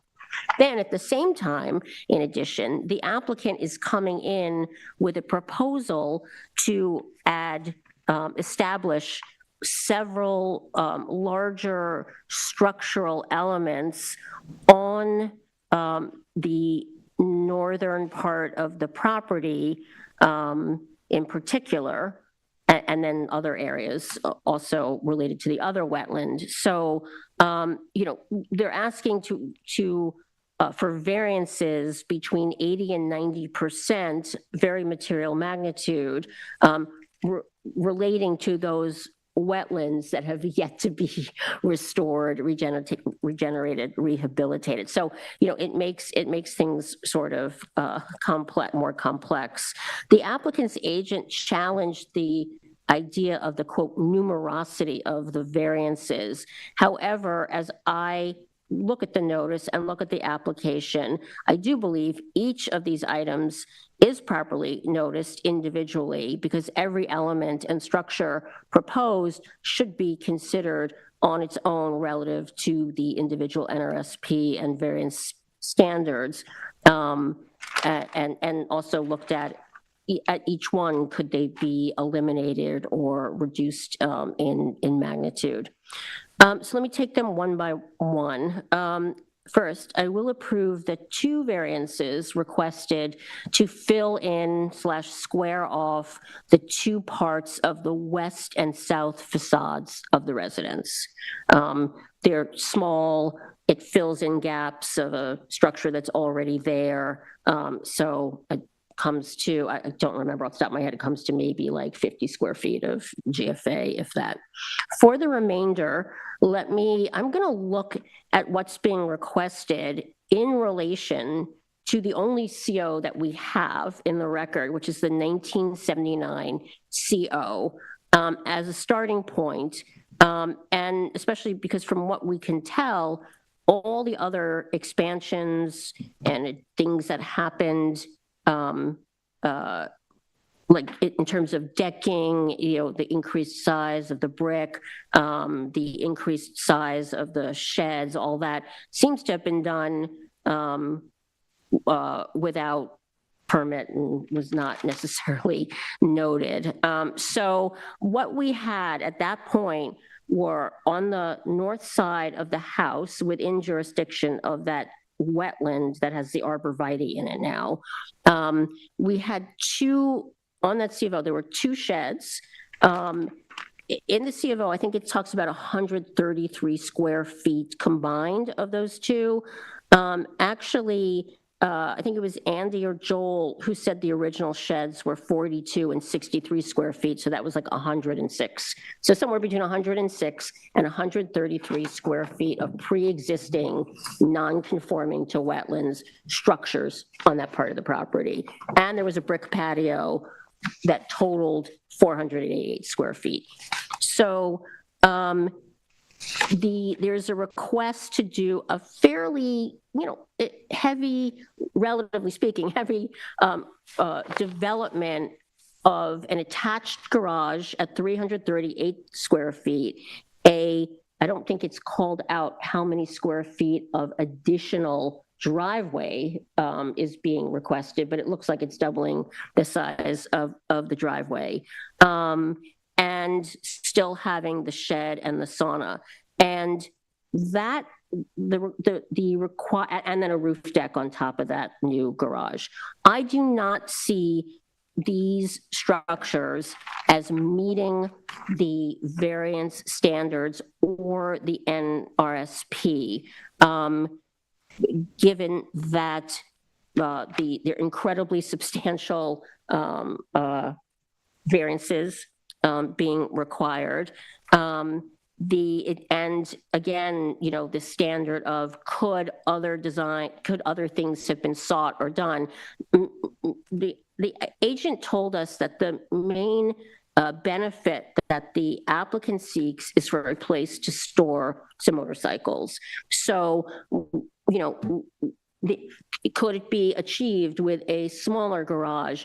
I'm not here to redesign the application, but, you know, putting that shed and that sauna somewhere else on the property that, you know, would still need some setback relief potentially from the wetlands, but much lesser. I think that there were more ways to accomplish what they want with less intensity of development that close to a wetland that actually really needs to be restored and have space around it. So I am denying the variances for the proposed garage and those two sheds, and because I don't believe that anything much more than the size of the structures that were already there in the C of O really should be exceeded. And I do think that putting that much new development around that wetland would be problematic from an environmental. I do not see it meeting the NRSP standard. Just one other note on garages in Beach Hampton, because I think it's important. You know, garages, adding them, it's not really something that comes up a lot. This board denied, I think it was 160 square foot garage on an application a couple years ago. We've seen some people come in with, you know, 180 square feet, but they're pretty, you know, they're not really consistent with the character of the neighborhood necessarily, and in this case, it just seems out of scale and doesn't meet the standards. With respect to the variances for the way they're reconfiguring the rear deck on the back, there is a small. Interrupt you, but just so I'm clear on the record, you're approving variances 1 and 2. And No, I'm denying them. well, no, 1 and 2, I thought. Oh, I'm sorry. Right. The addition. Wait, hold on.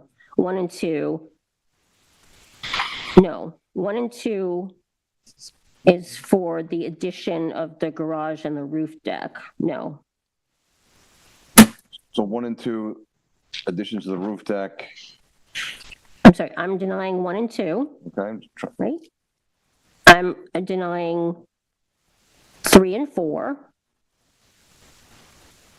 I'm approving, I think it's 5, right?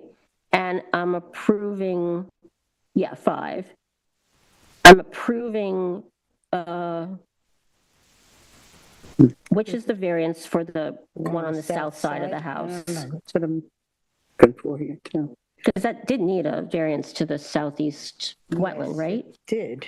Yeah, the public notice reads a little Actually different not than even in this. here, right? And then I was just about to get to the number 6, the variance to the stone patio, right? That's the south, that's the bottom of the rear deck. Is that correct?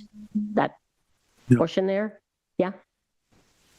So I'd be willing, I'd be willing to approve it as long as we have the proper buffer around the, around that wetland when it is restored. And I am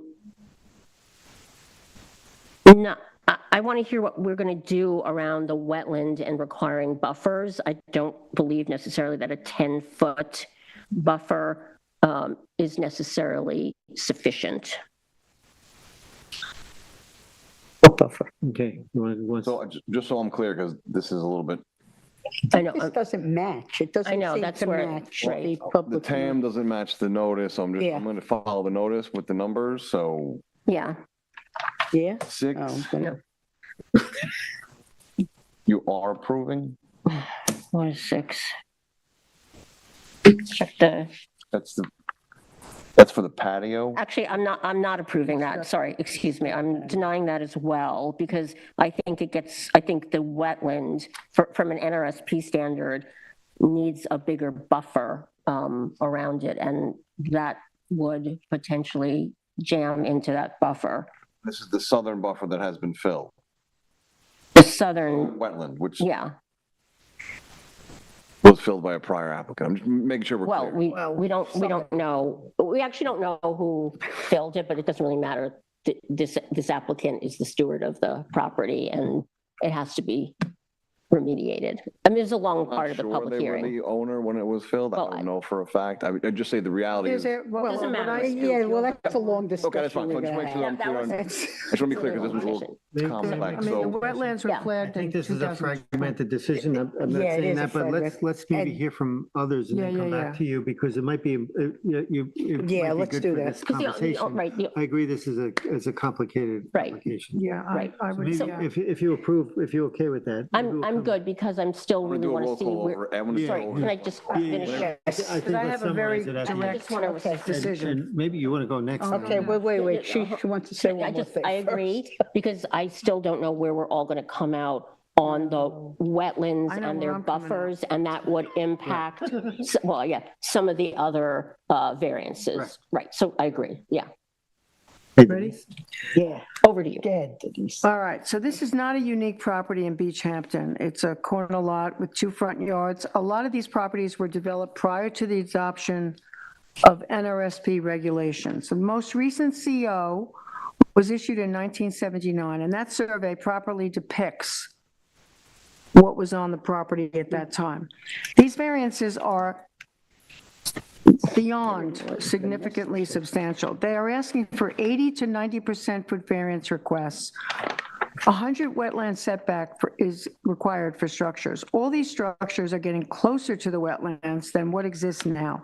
These are huge variances, and as a board, we have to evaluate these carefully against the standards we are given under the code. So how therefore do you distinguish this as being unique? The wetlands were flagged in 2020. New request came in 2021. At that time, the wetland in the southeast corner had been filled and leveled, and the wetland on the northern property had been landscaped. These are just blatant violations. Knowledge of wetlands was available to the owner. Applicant purchased the property in 2020. The town records during COVID, and I can speak for this directly, were available. So the question becomes, is the rejuvenating of the wetlands enough mitigation to approve? Correcting a violation does not mean you are entitled to an NRSP. This is a self-created hardship. The owner was aware of the presence of wetlands and knew the constraints of the property. The wetlands on this property should be restored regardless of whether this is approved or not. These are not the minimum variances necessary. I think this project will have negative impacts on the neighborhood and the physical and environmental conditions. Wetlands just cannot be buffered and protected when you're granting 80 to 90% variances in a natural resource special permit jurisdiction. In my opinion, this application does not satisfy the NRSP and variance standards. The wetlands in this area vary in size and quality throughout this entire area. Legislative findings in 255-415 outline the value of wetlands. Tidal wetlands are a nursery and sanctuary for marine food production. The tidal wetlands are breeding, nesting, and feeding grounds for wildlife habitat. Tidal wetlands provide valuable protection I for, just want to be clear. I don't know if these are tidal. These are, well, just, I just want to be clear because you're making a just statement. refer to them as like wetlands then? They're Not freshwater. tidal. I They're just want to- Water? They're I can- freshwater Well, wetlands. there's a big Big distinction. You're standard. saying- Big distinction? You're on the record Freshwater with this, I want to be plants in clear. So then I'll repeat, the freshwater wetlands are a nursery and sanctuary for marine food production. Freshwater wetlands are breeding, nesting, and feeding grounds for wildlife habitat. The wetlands provide valuable protection for flood and storm control. Let's not forget, this is a FEMA AE flood zone, elevation 10 feet. The wetlands in this area provide a habitat for flora and fauna and storm water control. The value of these wetlands are extensive, most importantly, the retention of holding floodwaters. On this property, a wetland has been filled and a wetland has been landscaped, all for the sake of development. The size and scope of this project does not fit within the constraints of this very small lot, 10,615 square feet. Aerials indicate a significant increase in the extent of the lawn since 2016, and as the TAM notes, the increase of the water-dependent shallow roof turf grass further exacerbates the flood potential of the immediate area, which will create negative environmental impacts, I believe, on surrounding properties. I feel that alternatives could have been looked at. These are not the minimum variances necessary, and for all the reasons stated, I'm denying this application in its entirety since I don't feel it meets the requirements for grant of an NRSP or variances. Thank you. Ed? Well, this was an involved hearing and an involved decision for us. It was brought up by Member Meering that we're still not exactly sure what's going to happen with the wetlands here, about the restoration. We know that's part of another process, but that was certainly tantamount in our thinking here when we looked into this. I appreciate what was entered into the record by the vice chair. It covered a lot of ground about understanding just how sensitive both the site is and how important it is for us to be careful in our deliberations here. I want to go to the TAM and just read the one line in that starts an analysis and says it seems unlikely this application can satisfy the NRSP standards of the town of East Hampton, the town code. I think that's true, and I think that's sort of a guiding a direction here as we move forward in this one. So we have these filled wetlands and we have this sensitive area and we have a small lot and we're looking for, the applicant is looking to expand. Right off the top, I will say that I would not be willing to approve based on the wetlands, the garage or the parking areas, because this is a sizable amount of work done on a sensitive property. And I think Member Meering was accurate in saying that in this area of Amagansett, where we have a lot of small lots, garages are not a norm, they're an exception, and we don't see them as often, and we have not looked favorably on them in the past very often. So the garage makes sense. The patio to the, I guess that, would that be the north? No, the patio to the east that would extend around behind the house, comes over close to, that was a large extension of patio. That would not be, also would not be approved because we just can't be allowing an extension of a nonconformity to that extent. We saw that the wetlands, we look at that drawing, we see that the wetlands come, there's an existing propane tank there. And the wetlands come almost exactly up to the propane. There's really no room on the side of the house. The house is sitting very close to wetlands in all directions. You go down the list, I will go down the list, it's been gone through with the other members of the board, of the various requests here. And the only one that I can think of that I can really support here is that the work to be done, I think it was variance 5, the 5th variance, and that was for the additions to be done on the existing part of the house. As far as the sheds, they do exist. At one point, they were going to take one down and leave one if the garage was approved. But as it goes now, I think that if we're going to deny the garage and the application, which is where I'm headed, then we have to deny the sheds as well.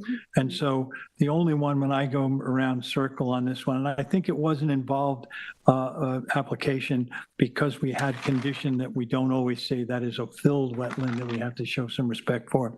And I do want to make mention of the fact that I have a certain sympathy for the applicant here.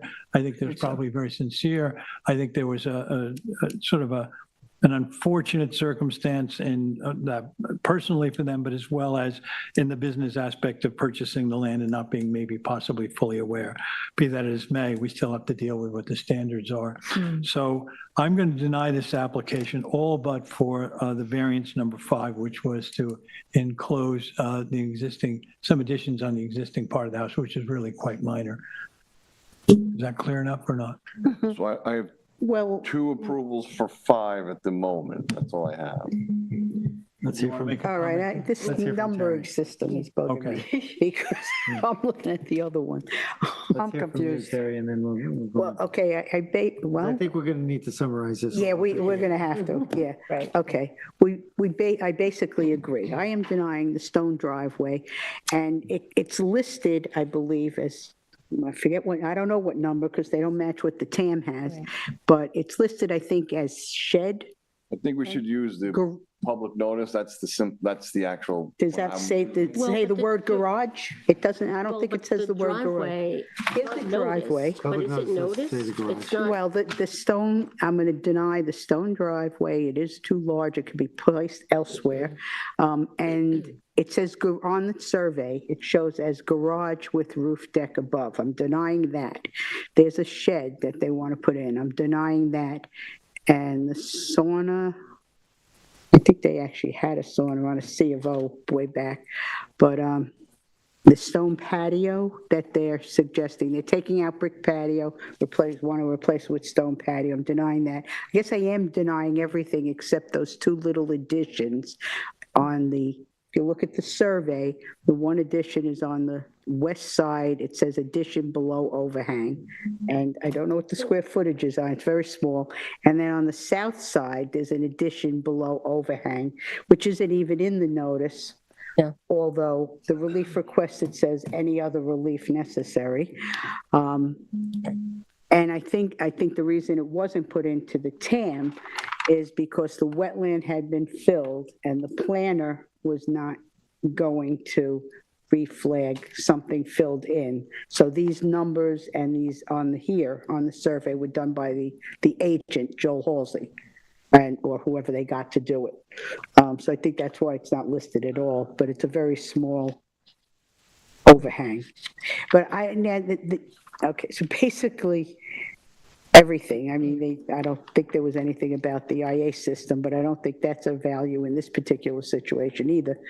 But what's throwing me is like these wetlands, well, particularly in the southeast, we don't know where this is going to go, and it was already under the jurisdiction of the court, yeah, they told of the us local in the court. justice court. And so how do we separate this out? I don't think that, I agree with the planner, with Brian Frank. He was very clear that this should be really not be done as part of an NRSP application on asking for other things to be done with this house. So how do we, Part of the record, it's hard. where does this go? I mean, this. I'm not sure what you're asking. It's before this board for We're not an going to give NSR. an NRSP for wetlands that don't exist. I mean, I think, well, I guess I think I'll deny the entire application, but what are we going to do about the wetlands? That needs to continue to get addressed. So I think we'll deal with that too. All right, let me give this a shot too. Yeah, okay. And I have some more questions after you're done. First of all, I think that this is a complex way to look at a application. We do have the violations of that we have before us. It appears, and even from Brian Frank, it appears to me that these violations are being brought into this application for us to get those approved without going through the process of the courts. And it's just what that appears to me. So I even asked the question during the hearing, how are we supposed to apply the balancing test on this application when we have the way it's presented before us? I look at this, and then we had the owner who stood up, and I disagree with member Johan, where I believe in her testimony, she said she bought this land on sight unseen, and it was a very quick deal. I don't know of any attorney, anything out there. The owner still has a responsibility to do due diligence on this property. The due diligence had to have been done, even though it was difficult. To buy a place on sight unseen and to do it as a quick deal, it says to me you didn't do any due diligence on this thing. It almost implies that, and that's from the testimony of the client. So how am I supposed to look at this? I'm going to set the violations aside and just look at this application as it stands relative to the variances requested on the expansion of this house. I'll tell you straight up, I think these variances requests are substantial. I think that the fact that we have the earliest C of O in 1979 is inconsequential to our decision, because they're coming before us now to seek this, where we have new laws in place. So I think that due to the the substantial variance request on such a constrained lot is more than what does not meet the variance standards of this town or the NRSP standards. I think that the violation should be dealt with in the courts, and this I'm going to vote to deny this in its entirety. So then, so we only have 2 approvals of 5. There's no carry here, so it's denied. Well, I think we can go right back, because I think there's some, I think we should just go through the board again. I'd like to hear from council. No, I'm sorry, I didn't mean to cut you That's off. fine. I'm just saying, from what was said on the record, we only have 2 approvals of the enclosure of the structure, so we don't have a carry at this moment. We haven't taken a formal Is that an vote. approval on an enclosure? So I say it's difficult to do that. I say, when you have a design, how do you parse out design? How do you parse, I agree with this thing, but I don't agree with this. I agree with that. Yeah, And you can't, that's you how know, I it's like feel. saying, We would handle it, because the vote is suspended. There's been no motion at this point, because this is a work session, so it's not a real. Right. But I'm hearing from members of the board that they would accommodate the enclosure of the house, right? There's some, I mean, I would need 3 votes to carry that through. Right now, I've only heard 2 for number 5 to allow the enclosure. Yeah, If we don't have denying the more whole than thing. 3, it's denied. So the Okay. entire application Okay. is denied. I'm not sure that, I just want to caution the board as to the degree of denial of something as minimal as that. I'm not trying to weigh into the board's mind, but the issue of enclosing what's in a structured area, you're enclosing, you're not offending. I don't think you're violating the zoning Regis, code. Already in the footprint. In an no, I'm going to stick with my denial. I want to be, I'm just not, so we're clear. I understand Counsel, I what you're agree with saying. what you're saying, and I think that I could look at it that way myself. I'm struggling with the fact that we have a total design and total application here. Right. We don't have a proposal for us to just do that, Well, it's one of the just to calls. enclose the house. Those 2 little I squiggles. think it was said on the record, I believe that I appreciate what you're saying. I And do if I could be convinced of that, that's fine. Did you see the hearing? I watched the. Yeah, okay, okay, all right. Let me ask you, Roy, isn't it a separate variance request? We take them, the way I would draft this would be, would take them, I guess there's One at a 6. time? And So I think the little, it's not going to be All right, we can do that. I'm for that. I think we can prepare the draft, which would really be to have 1 through 6, and 5 is approved if the board's inclined to do that. Let's take down the variances and then vote on them individually and see where we land.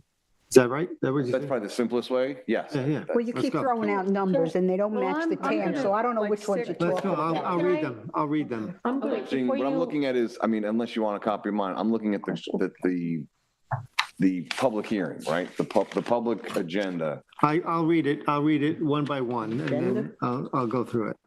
Can I ask council a question before you do that? May Yeah, I? me too. Because, I'm sorry, I'm also still confused because a lot of the things that are on this property are not necessarily legalized, right? Like all that brick patio, even the expansion of the sheds that exist on the north side, like I don't even know how to think about that because I think the best thing for this application. they didn't even come to us to legalize it, right? We are not in a real time frame of absolute decision making. I think we can continue this one. This one might be the best one to continue, just in my opinion, we can have a straw poll, you can give me some direction. I think to your That's a question, good maybe solution. the best, because this is not a pressing one, but I think we need to get it right, so I would I suggest. think so Yeah. too. But what do you I don't- mean I don't have a continue? problem with that. Continue a can hearing? continue- Have another hearing? Well, No, you can- think Have about another it. discussion. Think Come- about it Yeah, a little okay. bit more. We can all look at it more closely. I think we can give you the straw poll, we can work on it, but I don't think we should close it and make it on the We're agenda. not time barred no. on this.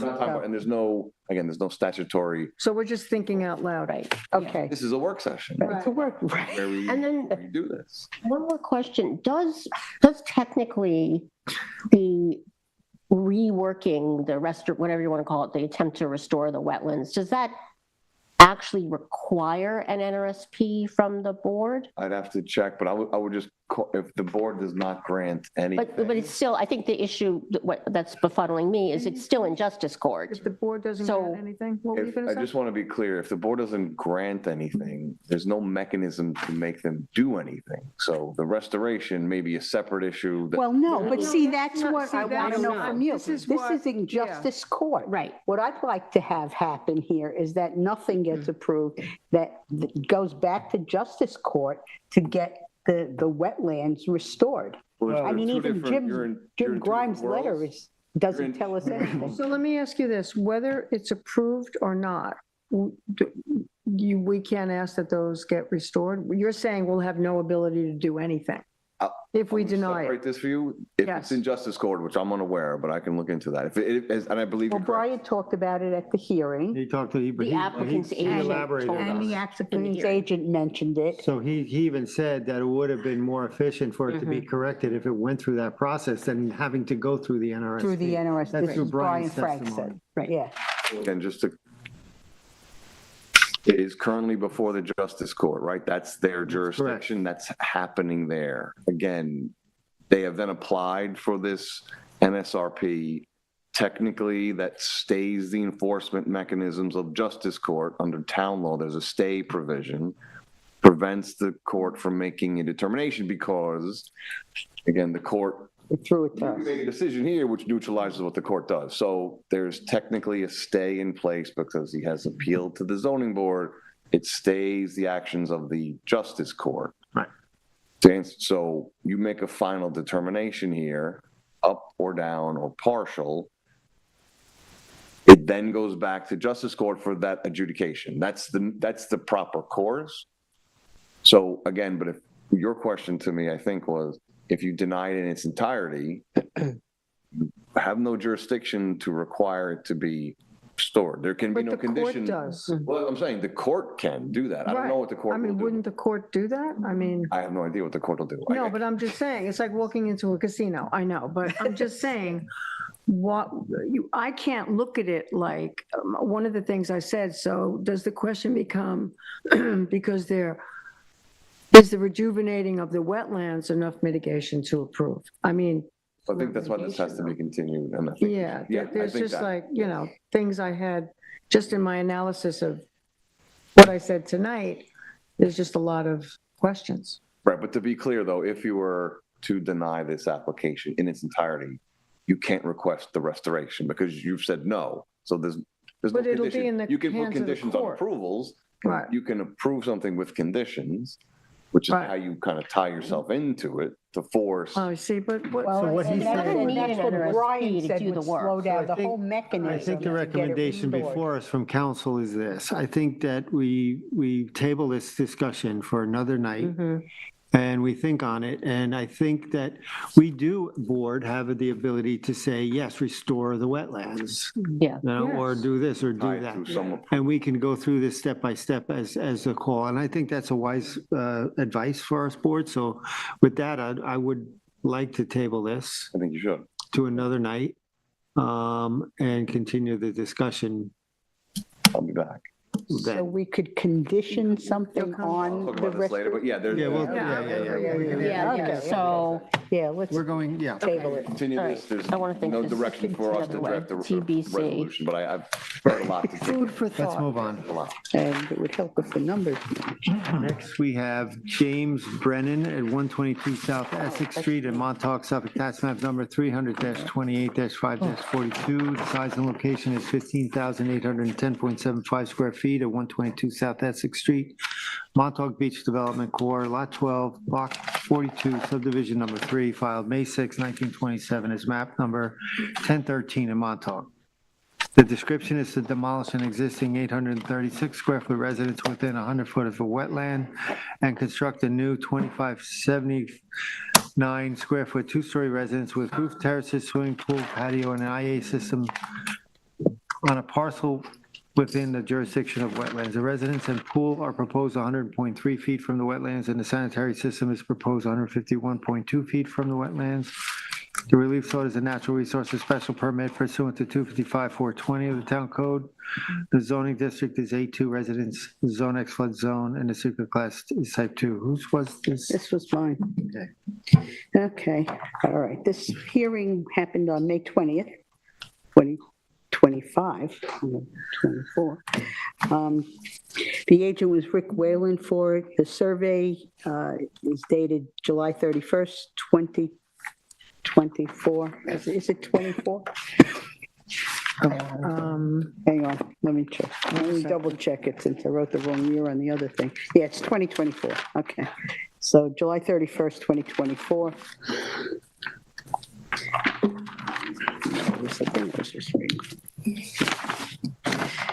We have architectural plans from WCA Architectural dated 9/20/24, and there's A300 shows the roof deck, and A100 shows a re-veg and planting, which had come up in questions in here. This is for an NRSP, and the current house is 836 square feet. There's substantial additions that they're looking to have. However, they do all stay within the GFA limits for this house. The discussion revolved around, they're taking down a house and moving it forward toward the street side, but they're taking the house and some patios and anything else that's within jurisdiction of the wetlands to beyond the 100-foot limit. There is a pool proposed, and for me, this was a questionable one to begin with. However, ultimately, they did offer, and there is a diagram of it, a buffer, a 50-foot buffer to the wetlands, which would include a revegetation of 1,237 square feet, which would bring them, well, it won't bring them totally into clearing. Right now, the clearing permitted on this property is 11,858 square feet. The existing clearing is 15,426.4 square feet. Now, with the revegetation that they're offering, it would leave us at 14,189 square feet. They declined to increase that at the hearing. However, I am going to approve this NRSP. Some of the items worry me a little bit. The pool coping, the setback is 20 feet, and it shows on the survey that it's exactly going to meet that. It leaves no room for any wiggle room, and I was not thrilled that the pool, although it's in the side yard, also sort of on the front, and in this neighborhood, this Essex Street, in this area of Essex Street and other areas around the golf course, the pools are not typically seen. They might be in the backyard typically, but however, so I'm a little concerned about that as far as the character of the neighborhood, but as far as the NRSP, I feel it does meet the standards on that, and I am going to approve the application. Thank you. Ed? Yeah, thank you, Member Berger. I think a couple of things here. This doesn't require variances in the way it was designed. It's merely the NRSP, and that's it's a function of the fact that it's as close to the former Bustamante wetlands as it is. I think we have this new system going in. I think they designed as best they could. They got the structures 100 feet away from wetlands. They got the septic system 150 feet away from wetlands. That got it out of jurisdiction. I think that was a consideration. We look at the overall architectural design. We see that there's a sweep of a radius from the wetlands that the house and pertinences are all beyond. I think that took a little bit of creativity on their part. I think that when they looked at trying to develop this lot the way they want now, to put a new structure where the smaller structure exists, they did not come to us and say, well, we're going to, we'd like to get a 30 or 40 or 60 foot variance here because we want our house to have a certain shape or size. I think that was a creative way to look at this and to know that the board was not likely to look favorably on some of that. And so they took that out of our consideration by making sure that it was far enough away. I think that the TAM made the point that, let me see what he says right here, that considering what goes on, considering the elimination of wetland setbacks and nonconformity, the installation of the IA system, and the implementation of a re-veg plan for its wetline buffer and all the proposed work is likely in environmental conditions that will not cause any harm and might actually be an improvement. I think that the existing house would require variances, and so we see that the house, as was mentioned by Member Berger, has moved closer to the road. I think that they sat down and said, how can I get the house? We had the Mr. Brennan appear, and so there was his hope to get a house here that could accommodate his family's needs. I think in doing that, they moved it forward. I think key here was a discussion of the pool being not behind the house where it might be adequately hidden, but to the side. Rick Whalen, we have a discussion of the planting there, and the idea is that the planting plan will allow to completely obscure the house from the road. When it was brought up by Member Berger, what about the 20 feet to the side? What about the side neighbor? He said 20 feet away does not require a variance, and so he was legal within that limitation.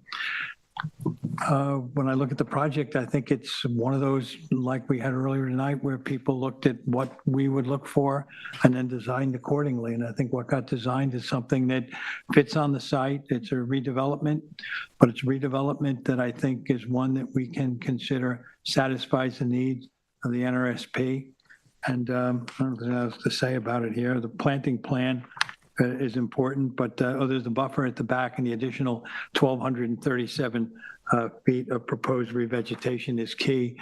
Also, it's worth mentioning, we've had another property near there we considered in the past, that it does flow away from the wetlands. The natural grade flows down to Essex, so that the combination of that and the buffer seems that there's adequate protection for the wetlands. So I'm going to approve this application. I think it's a solid application. I think they did a good job in proposing a structure here that did not call for variances, and I think that's somewhat creative in this conditions. So I'm approving it.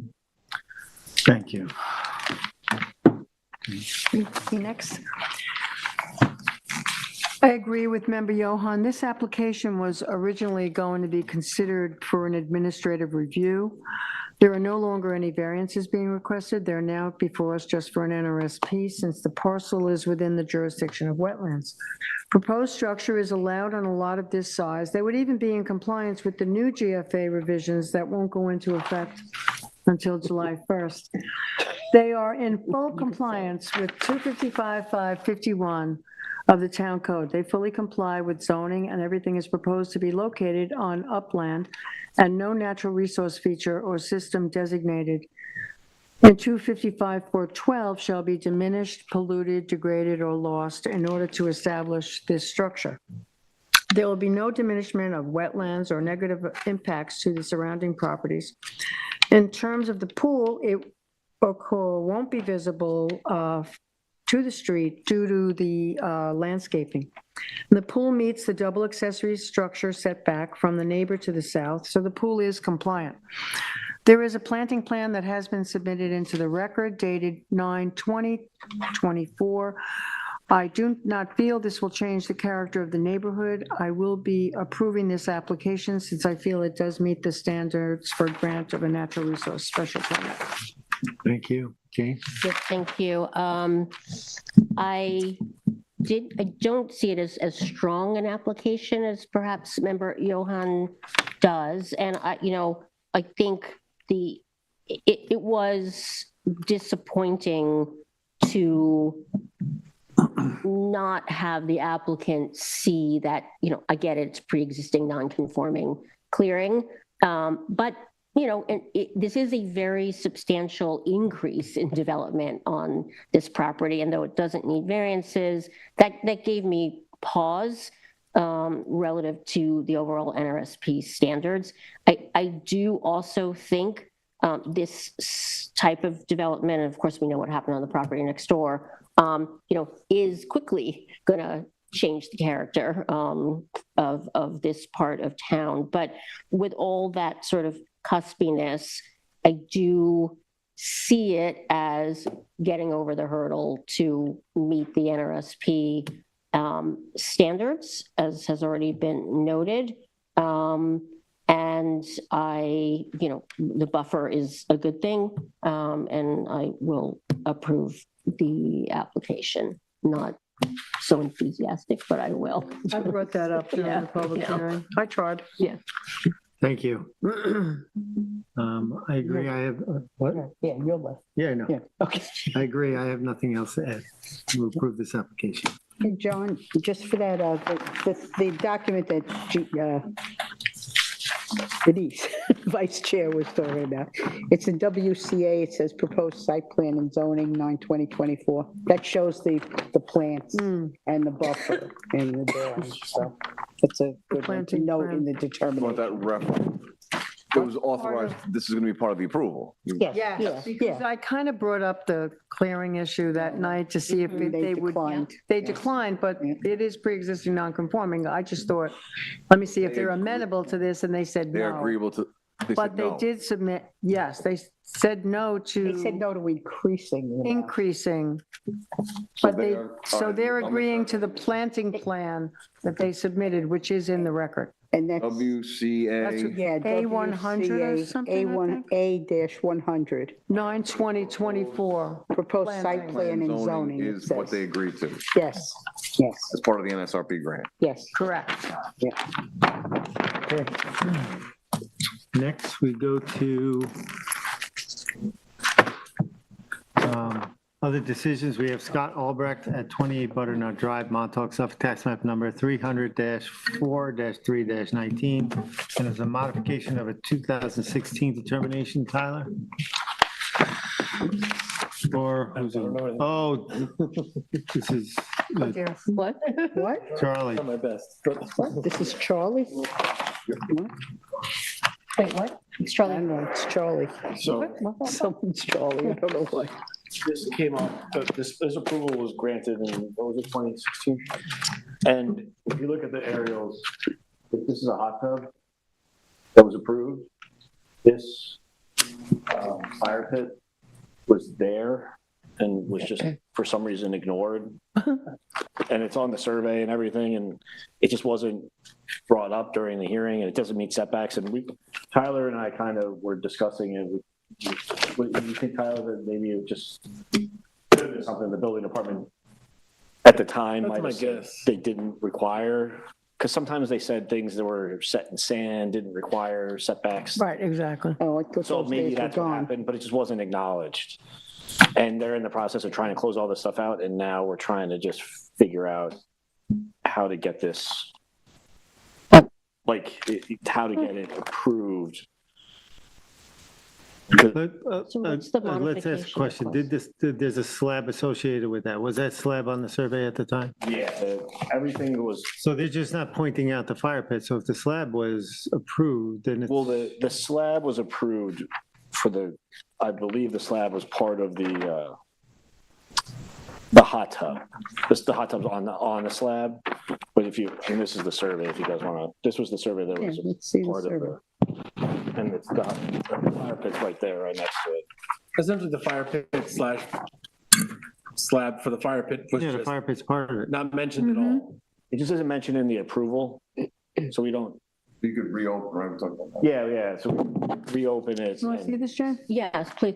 Sorry, I'm just trying to follow. The fire pit was predated the development that was approved by the board, It was part or? of the C of It's O, on the final survey of the prior C of O. I think the CO was So, really. right, it was already legalized for the C of O. That's correct. Okay, So it's So- just a modification. It's almost like a, It was an existing condition when that was approved, so kind of just modifying it to just add that on there so that go through the process in the building. I'm okay department with To approving get, this just so they can close out all the I am permits too. and get this. Essentially acknowledging that you were aware that it existed and you're okay Right. with it. yeah. It was on the aerials going back. I'm okay with this. I mean, okay. I don't have enough knowledge to not approve it at this point. I mean, this is the survey that was approved, right? That's correct. Yeah, okay. Well, I guess I'm okay with it then. Ed, you want to make a, No, I'm going to agree with you. And it's yes, I'm on, sorry. it's on. want to the make a motion? Survey that was approved. for the Sure. decision. Then in the case of Scott Olbrecht at 28 Butternut Drive, Montauk, Suffolk County Tax Map 300-4-3-1-19, I'd like to make a motion to Approve the approve, I'm modification. sorry, approve the modification. A Second. second. I concur. Do we have to, we don't have to vote on these, do we? No, because don't you do a You have to write a resolution amending resolution. and then we vote on that? Oh, I didn't think we, Yeah, it'll be a modification resolution. Yeah, you still have to write the resolution, right? And then we vote on Yeah, that, so- I think. This is work session, so this Those work becomes- sessions, okay. Yeah. The next one we have is Ford at 11 Harbor Lane in Springs, Harbor Hill Lane in Springs. It's a Suffolk Tax Map number 300-83-6-7.2. It's a modification of a 2024 determination. Okay, so this was one that was in front of the board somewhat recently, the end of last year was the determination. They're actually significantly reducing the scope of what they want to do. And in tandem with that, they want to remove the need for the sanitary system upgrade, but it's in keeping with what they're proposing. The building plans actually show pretty well what they're proposing. Originally, they had a mudroom addition proposed over here. They had a screen porch proposed to replace some small steps. They were increasing the size of the deck and making it a patio. There's going to be like a roof overhang here, and they were going to make a small addition to fill in this side of the house. What they're proposing now is to increase the size of the deck, but keep it decking. So same footprint, but just decking now. They're removing all the additions, so they're not adding to the size of the house at all. They're just going to do a small roof overhang here, change windows and doors on the house, and remove this back deck entirely and not put anything there in its place. They're still proposing to reduce the driveway significantly, do the revegetation that they had already agreed to. And since they're not doing the addition to the house, they want to remove the need for the sanitary system upgrade, which makes sense. There's no real nexus at this point for a sanitary To Mm-hmm. system ask upgrade. for it, right. So that's the crux of it. They're They won't removing the volunteer. additions. They're switching from a patio to a deck. They're removing a couple other structures. They're no longer changing the basement access. They're just keeping the one that's there now. It's essentially becoming a simpler application. Yes. Lessening everything. Yeah.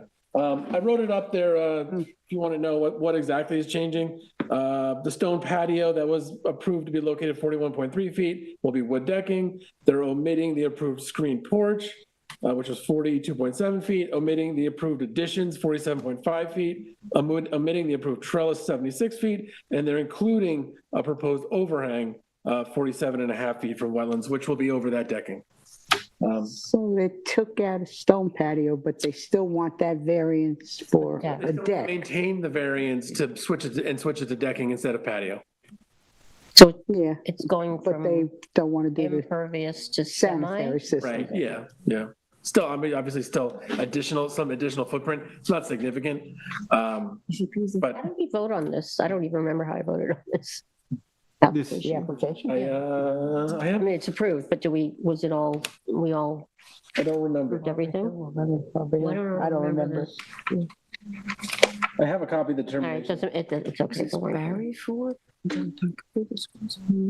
Well, I think the nexus for the sanitary system Yeah, was it driven was by the all- expansion of the house, not a Exactly. deck. So They've I taken think away, I'm okay with Yeah, this me too. modification. Yeah, I am too. and they're not volunteering to do the septic, they don't have to. before it was mandatory with what they were doing. God forbid they volunteer. I don't have a problem with this. Yeah, I'm okay. I mean, I'm okay Yeah, I with guess it. Yeah, I'm it's okay less with it. than, Yeah. so we're not making a motion, we're just saying yes to the, So this Right, is and it'll typically get- it'll drafted have as to get written another. up, and then you'll approve Okay. that. just a resolution amending, and then we'll make a motion on All that. right, next we have Bluff Road Associations. Finally, I could have moved you I was guys up. gonna say, are you should have just here to requested see be us moved all? up. Oh, I thought they were just having fun Right. tonight. Bluff Road Associates at LLC at 325 Bluff Road, Narragansett, Suffolk, tax map number 300-190-2-21. It's a modification of a 2025 determination. Tyler, we got a memo We this did, and afternoon. on I didn't look at it, I got it so late. Pretty good detail about what they're proposing to do. Essentially is, this was the approved survey. The DEC took issue, I believe, with the structures that were seaward of the Sea line, which is this dark gray line. So the swimming pool, there's like a fire pit over here, a terrace, and essentially what has occurred is restructuring those structures, moving some things around so that they're now landward of the Sea line. It doesn't decrease the setbacks to the wetlands to the north. There were no setback variances to the to the dune crest here. So it's really just sort of a changing of structures in order to move them behind the Sea line. That's the long and the short of it. Sorry, it doesn't impact the Not variance? adding anything? It does not impact the variances. Nothing's being added. No.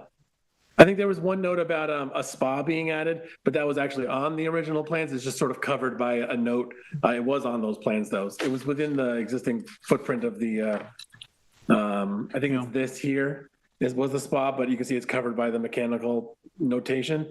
So this is the spa. It was there, and it's still essentially in the same location. So it was just, that was just a Okay, and that's misidentification in the memo. landward of the Sea line. Yeah. That actually hasn't really changed much.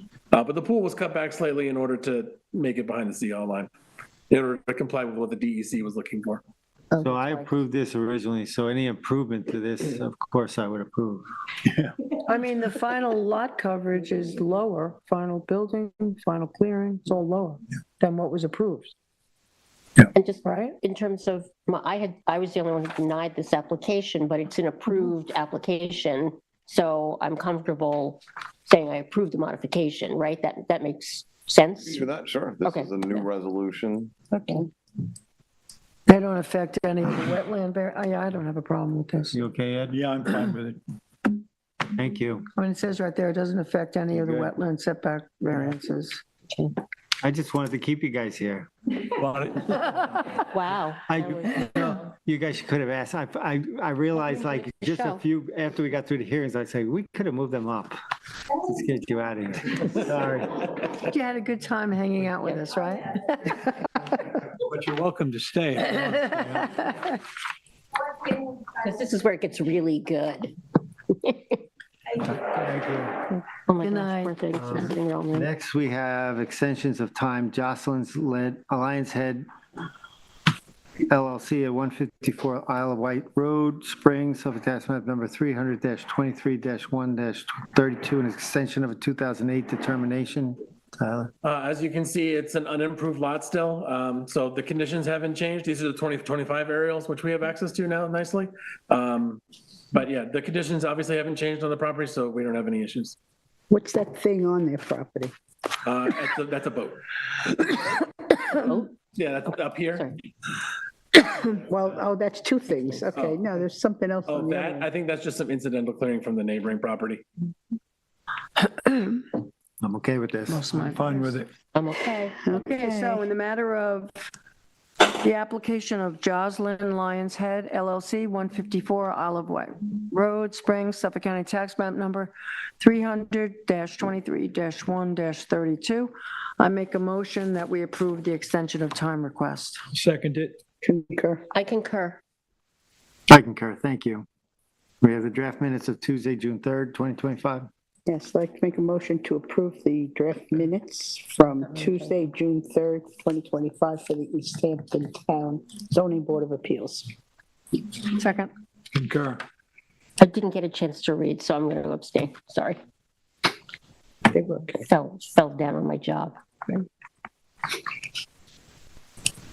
But well, it's fine. Yep, just a minute. Okay. It's fine. It passes with my abstaining. Just, yeah, I mean, doesn't matter. You'll like them. I'll like them. Just like to say that I've read them. All right, the resolution, let me go to it for a second, is Bradley Crutch and Christian Reitnauer, 3 Shore Drive, East Hampton, Suffolk Tax Map number 300-91-3-23. Board members, this was a approval of a variance request for pool equipment. I think it was a unanimous decision. Yes. So therefore, I make a motion under Bradley Crutch and Christian Reitnauer. Did I dissent on that? Sorry? Did I dissent on this I one? mean, I'll pull, I have it here. Sorry. I have it open. I know there was one pool equipment that I denied the variance for. I'm blanking at the moment. Oh, wait a minute. You Oh, yeah, you dissented. dissented. Yeah, I James- dissented, yeah. So Member Marion dissented on it. Right. So therefore, I make a motion under Bradley Crutch and Christian Reitnauer at 3 Shorewood Drive, East Hampton, Suffolk Tax Map number 300-91-3-23 to approve the resolution as written. I'll second. I concur. I concur. I thought there was more coming. Okay, you ready? Next, we have Kevin McDermott at 70 Shore Road, 3 Merrill's Road, Amagansett, Suffolk Tax Map number 300-84-3-17 and 18. So I think we just decided this last week, so this should be fresh in everyone's memory. This was the lot line modification variance, right? Moving lot area from an undeveloped lot to a developed lot, but both lots still remain undersized, non-conforming to the district, the zoning district, but we approved this unanimously because we thought it was made sense to do and provided some benefits to the developed lot. So I would like to make a motion in the matter of Kevin McDermott, 70 Shore Road and 3 Merrill's Road, Amagansett, Suffolk County Tax Map 300-84-3-17 and 18. I make a motion to approve the resolution as written. Can we have a Second. motion? No. Second. Concur, thank you. Can we have a motion to adjourn and go into executive decision section to discuss a legal matter? To discuss a legal matter. Need a motion, need a second? Second. No, we need a motion. Yes, need a motion. and a second. I'd like to make a motion to adjourn the zoning board of appeals on June 10th at 9:04 PM. And I would like to make a motion to go into executive session for legal matters and advice from counsel. I'll second. Concur. Concur.